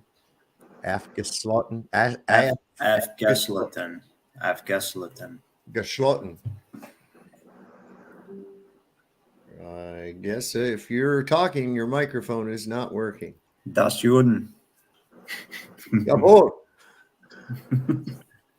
Wie Uh, geht's? Wie heißen Sie? All right. All right. Yeah. So I'm going to get off here, though, Dad. Thanks for having me on. I got to go to bed. It's 1 o'clock in the morning. Yeah. I'm gonna kill it here in just a little bit myself. But so you guys have a great night. Thank you for having me on. Yeah, bro. Thank you for watching, everybody. Don't forget to like the video. And if you have not subscribed, you might want to. It's a pretty cool channel. And I'll see you guys later. All right, brother. Be good. So that was my son. He's got a lot to do. My granddaughter gets up early. She gets up early, and he's got to watch after her. And I think she's starting to walk now, so getting a little more mobile. And there we go, Mr. Haas.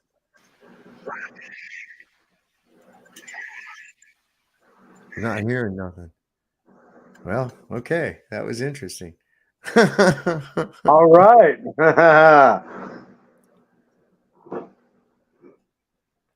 There's old Jeebus Crisp. Oh, yeah, I'm here. Yeah, there's my friend Jeebus Crisp. Mr. Tim. I heard Chili doxed himself again. Showed his license plate. Dumbass. Yeah. Sometimes that was creative. But ain't that some shit about you know what they say? Stupid is what stupid does. Well, ain't that something about that fucking carbon dating? Wow, what a load of shit that is, right? Yeah, right. Hey, there's American Pride, Ohio. What's going on? We're doing good here tonight. We're doing good. Doing good. Yeah, we've been just talking about all kinds of the crazy shit that's going on, the inversion of everything. That's all. Just kind of our regular old fare. I don't know if y'all know who Nick Volt is. I wish he'd come on here because I'd like to talk to him about that carbon dating. Or Ryan calls him Professor Proton. But his name but we need Nick Volt in here so he can explain how this carbon dating and this theoretical carbon 14 actually works. Because that would be a really interesting conversation. I don't know. Yeah, I bet it would. Well, I saw him on another panel. What was the channel? Flatzoid Perspective, I think. Yeah, I think that's the name of the channel. Anyway, he was on there, and he actually said that atmospheric conditions play no role in refraction. Now, why did he bring up atmosphere? That's begging the question. Well, the whole thing is it has everything to do with refraction, temperature, humidity, everything. It's gonna. Yeah, it's going he brought up atmosphere. We don't live on a model. What do you refer to the gaseous layers up to the firmament? I mean, for lack of a better term, I've referred to it as an atmos plane before. You know, because it isn't a sphere. We know that, right? But we don't have another word. We don't really have another word for it. So we're often using that term. If it's a dome-like structure that's over us, well, then it would be a portion of a sphere, which would only be a hemisphere. Did you happen to catch the moon tonight? Man, in my opinion, you ever seen them where it comes Christmas time and they have them little snow globes and you can shake it up and the little white flakes fall across the dome and in your little hand thing? Mm-hmm. Yeah. Well, I think that's what we're in. I think we're in a prison within a prison. Maybe. Yeah. I mean, we sure know that we're not where they tell us we are. Well, goddamn, ever since we were raised up as a little kid and went to school, we was lied to. Yep, about a number of things, and then they turn around and say, "Yeah, we were just lying about that shit." Yeah. But then they never take back that globe, though. They teach you that one early too. Oh, sure. Right from the fucking jump street with that shit. And when they admit they're wrong, they'll still teach it in schools. And I don't see how you could do that to little children and lie to them straight in their face without going home and not being able to sleep at night. I don't see how that's possible. No, and they treat this shit as though if people don't believe it, it's going to put us back into the dark ages or something. Well, no, we're in the dark ages because your mind is being darkened with lies. Okay, so what these people think are science, and as Ryan showed us in the carbon-14 scenario, there is that much of what people are calling science is nothing more than pseudoscience, fraught with assumptions and theories treated as facts, and theories based off assumptions treated as fact. And then other things built off of that up to the point now, well, they carbon dated this to be such and such. It doesn't matter. You could have stuck it in you could have asked a magic 8 ball and got the same fucking results. Right. You know what I mean? I mean, some of that's fucking ridiculous, you know? Yeah, but see, we all was there at one time, but something happened to us, man, and I don't know what and how and why it did, but it seems like, for me, in my opinion, like we were chosen for some reason. Because if we weren't here right now in this timeline, where everything else is fucked up and upside down, and we knew the truth, if we were all gone and not here, you think this reality or whatever dimension or whatever we're in would exist? I don't think it would. Be honest with you. No. I don't think it would. Because what's the point? Yeah, I mean, it's like Yeah.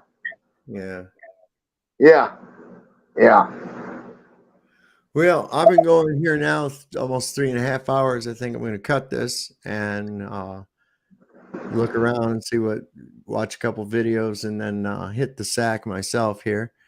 I put up that windmill today, which, oh boy, that was a lot of work. Not really, but it's pretty cool. Were you here when I showed that? My windmill? It's got chicken. I don't think I was. Let me show you. It's pretty cool. It's got chickens on it. And let's see. Wait, what's oh yeah, let me show this here real quick. Damn, I'm sorry I didn't look at this earlier. This is about petrification. Let me bring this up real quick. See if I can make it big.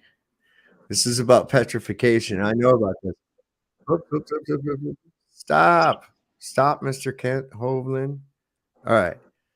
So this is pretty good. I'm going to go stop screen there, and I'm going to go present, share screen. Is that the one? That is. Here it goes. Watch this. This is pretty cool.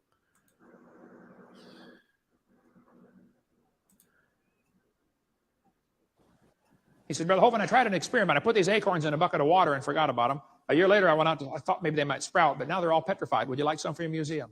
I mean, they're solid rock. There's a petrified dog inside a tree in Georgia. You cut the tree down for firewood and say, wait, don't cut that one up. There's a dog inside. Turned to stone. Here's a petrified cowboy boot with the cowboy's legs still in it. Boot was made in the 1950s. Here's a petrified fish giving birth. Petrified hat from New Zealand. Here's a petrified pickle in our museum. I'm not kidding. The guy sent it to me. He said, Brother Hovind, we found this old house in Montana. The roof was gone. House had been empty for at least 30 years. We went down the basement. There's a bunch of jars of pickles. A pantry. But the lid to one of the jars rusted off, and inside the pickle turned to stone. Would you like it for your museum? I said, well, yeah. A petrified pickle. The jar was made between 1930 and 1960. That's the year they made those jars. I don't know when the pickle got put in there, but sometime in there.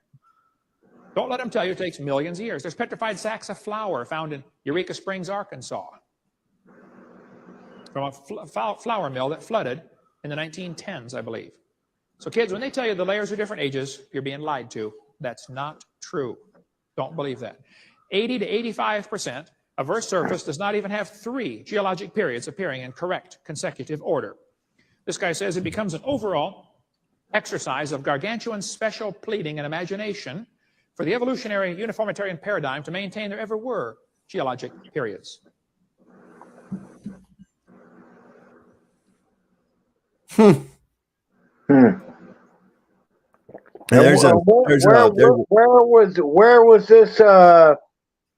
was this recorded at? What channel? Or is there a super advanced civilization inhabiting Earth as recent as... Oops. What is it now? What channel, or was this? What did this come off of Google or TV or what? This was sent to me by Sean Alke. So I think he's in the chat right now. I'm not sure which channel. Anyways, okay. He sent that to me, but it's on Facebook. I can, let's see if I can copy the link and paste it in the chat. Let's see what happens. Ooh, it's a big one. Let's see what happens. Does it shrink it down? Let me see. I can't tell. Yeah, there it is. Yeah, that should be all right. Okay, cool. So I put it in the chat there, so you can go there. He sent that to me. Let's see. I was gonna show you my chickens, and then hey, can I tell you real quick how I woke up to the Mandela effect? Sure, go ahead. All right. It was the beginning of 2017. I went in my truck to go get me a pack of cigarettes. Well, this woman ran a stop sign, slammed in the front of my truck, tore the front end of my truck off, flew the front end of my truck in different neighbors' yards. All right. I slammed into a brick building, knocking it off its foundation 8 inches. They had to tear the building down. So I walked away with only a few scratches, mind you. Mm-hmm. So I walked home. And the next morning I woke up and there was a national alert system came across the TV. And it was beeping. I don't know if you guys ever seen this or not, but there's a red strip, and it tells you what's going on the top of the screen of your TV. And it said the Mandela effect, the lion has changed to the wolf in the Bible. So I get out my Bible, and I look it up, and sure enough, it has changed to the wolf. Also, wait a second. So they announced this. This was on a chyron, kind of like the little banner at the bottom of my screen, was only at the top in red on television. Yeah, a national alert system. Wow. So there was actually literally a national alert about the Bible change. Yes. See, I'm unaware of that. I'll have to ask Brian about that too. Well, you can ask Voynich about that too. I told my story, but I don't think too many people know how I woke up and everything like that. But yeah. So that was the first one. Then what came after that? Did you like what, go on YouTube or start seeing people talking about it on Facebook, or how did you get further beyond just that one Bible verse? I went on YouTube and looked up the Mandela effect. I scrolled past the disinformation with sexy girls opening their mouth and everything like that. I went to individuals that had a personal testimony, Right. and that's where I found Richie from Boston, and then from Richie from Boston, I found Brian S. Stavely, and from Brian S. Stavely, I found Photo Helix, and then from Photo Helix, I found Vanessa VA. And then from Vanessa VA, I found True Sixter 69. And then I went on and on and on and on down the rabbit hole. Yeah. There's yeah, that's Gen. See, that's what I always say. I call him. He's the Godfather. He's the Godfather of Mandela Effect. Brian Stavely. Photo Helix. Photo Helix. For me, Photo Helix is the grandfather because he's one of the first person that I've seen that was preaching from his rooftop about the scripture from the wineskins to bottles in the Bible. Yeah. Oh, there's a bunch of them. If you go and look up Wake Up or Else is another good channel. And he focuses primarily on the Bible Mandela effects. There's another one called John Smith. And he's got quite a number of them. They're real short videos. He'll do them. They're pretty concise. And he shows residue of where these verses have changed. I think he just put one out today on stuff that has changed in one of the letters in the New Testament. Anyway, he's a real good one. I have to check that one out. I got it in my watch later list. And so they're real good. I watched a really good one, Truth Shock TV, where they were actually had a pastor who is understanding and seeing this. See, because what we're finding is, listen, a lot of his colleagues in the church started calling him an antichrist and shit like that, like it was like he was causing it. And they don't want to talk about it or anything. And he's like, listen, there's something here. We need to look at this, And really good. That's Truth Shock TV. It's a good, really good station. A really good channel on here too. So there's a number. Just like Tommy Tell the Truth. Me and him both agree. Just like Genesis chapter 1, verse 1. In the beginning, God created heavens and the earth. Not the heaven. Hang on, I got residue of that, man. Yeah. I do. I got residue. Yeah, I understand. I understand how.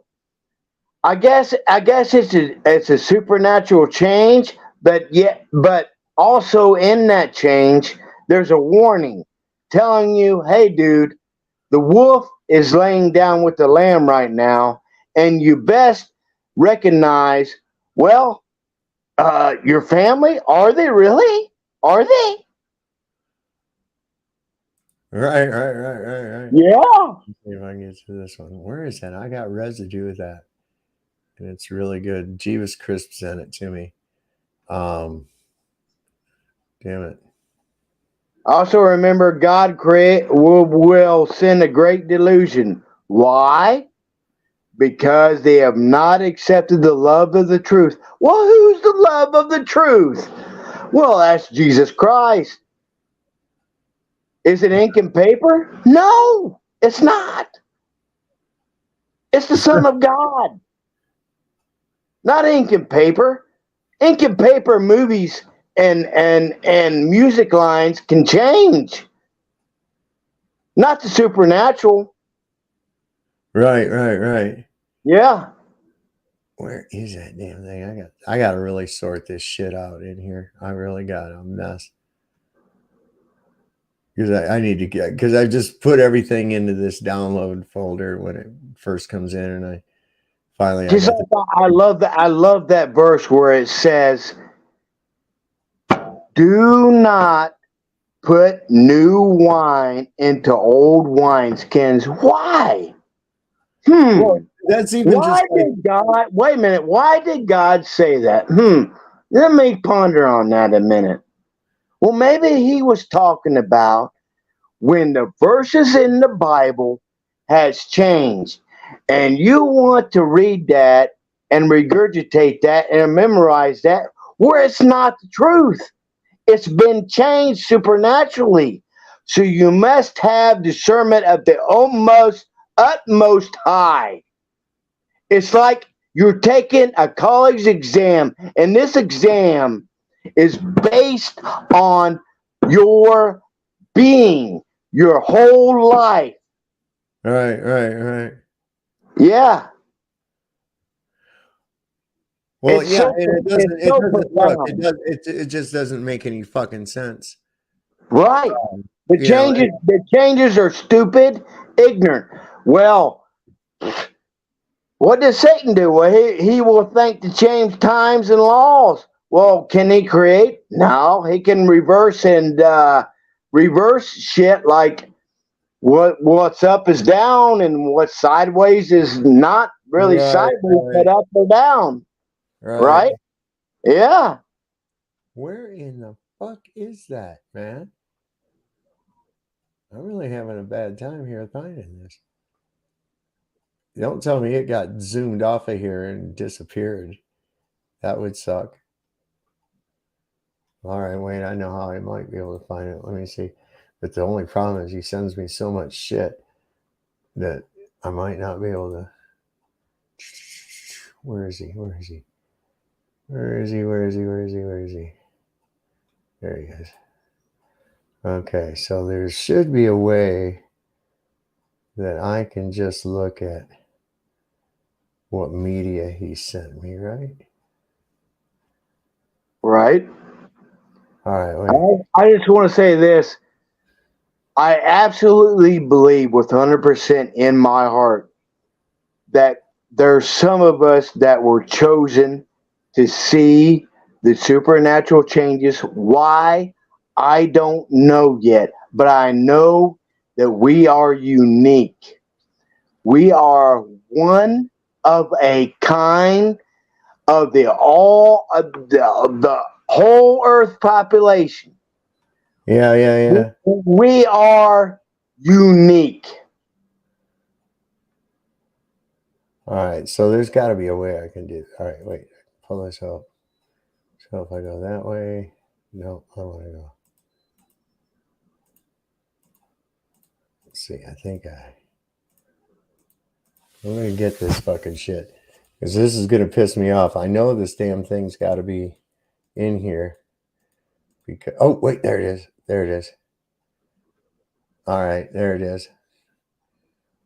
I'm going to make sure I got this fucking thing. Is that the other one? Yeah, there's another one too. All right. So this right here, if you look, you see that one, Christopher? There, look at there. There it is correctly. In the beginning, God created the heavens and the earth. Yes. So there we go, right? I'm like saying, why us? I mean, we're not religious, but we know what the fuck, like Star Wars. We know Ed McMahon worked for Publishers Clearinghouse. We know the Monopoly man had a monocle on his fucking eye on the game board. We know that. But I'm beginning to wonder if somehow we were moved here to a different timeline or a different reality to where we were transferred here for a reason. Yeah, I don't know. I've wondered that kind of thing too sometimes, but if that see, we wouldn't have the residue. We wouldn't have the residue. But maybe we're maybe we're bringing the residue with us when we're transferred here. Maybe. I don't know. I don't know. Some of these geographical changes are really kind of messing with my head bad too. You know, I mean, like South America being shifted completely east. Yeah. And, you know, the location of New Zealand, the Panama Canal now going north and south. I'm like, this is just fucking crazy, man. This is just too much. It's too much. I know. And how do you, and you ask a normie, and they're like, they'll take the download right in fucking front of you, or they'll get so mad that they want to kill you. Then that's bizarre. That is absolutely bizarre. I have never seen somebody do that of a stupid, simple question that they get so mad that they either want to kill you or they just want to walk away from you. Oh my God, I know, man. People get so really upset with this. Listen, like the guy in the bookstore today, he was amazed, you know. But then here not long ago, I ran across this guy. He heard me talking to somebody, the cashier at the register, about some of this shit. And he seemed kind of interested. And he says, hey, I have a Bible study group, you know, would you want to look into it? And I says, yeah. I said, that'd be great. He says, let me get your number. I says, okay. And so he did. And then after I got home, I said, here's some of these changes I've been trying to tell you about, that I was telling you about. And I took pictures of them in my Bible. I have them highlighted. And his response was, oh, I don't see any changes in my Bible. And that was the last I fucking heard of him. Nothing about, hey, do you want to come to this Bible study group? Do you want nothing, not a goddamn thing. Right. And everybody knows if they're a goddamn fucking Christian and they've been born again and believe in Jesus Christ, they know without a doubt that the lion shall lay down with the lamb, not the wolf. That's right. They know that. Now, anybody that says it's not is a fucking liar, and I don't want nothing to do with them, man. Yeah, I don't want nothing to do with them. Yep. Yeah. Yeah. Well, I'll tell you what, man, I'm going to shut this thing down, man. We've been going 3 hours, 45 minutes. That's pretty good. I want to thank you for coming on, Christopher Fitz. Yes, sir. You've added brought some shit to the table. That's pretty cool. I want to thank everybody that showed up here and watched that's in the chat. We didn't stream over on Rumble tonight because Rumble is on and up and down all night. They have been today with doing upgrades and things like that. So hopefully they're making everything a little better, a little easier to use, because we're really enjoying the free speech that we're allowed to exhibit over there that we're not able to exhibit over here. Not sitting here with your butthole pinched up all tight, worried that you might say something that a fucking robot or a blue-haired communist in the basements of Google might start screeching about. You know what I'm saying? So anyway, like we always say, Lord loves a working man. Don't trust Whitey. Go see your doctor and get the fuck rid of him. Good night, everybody.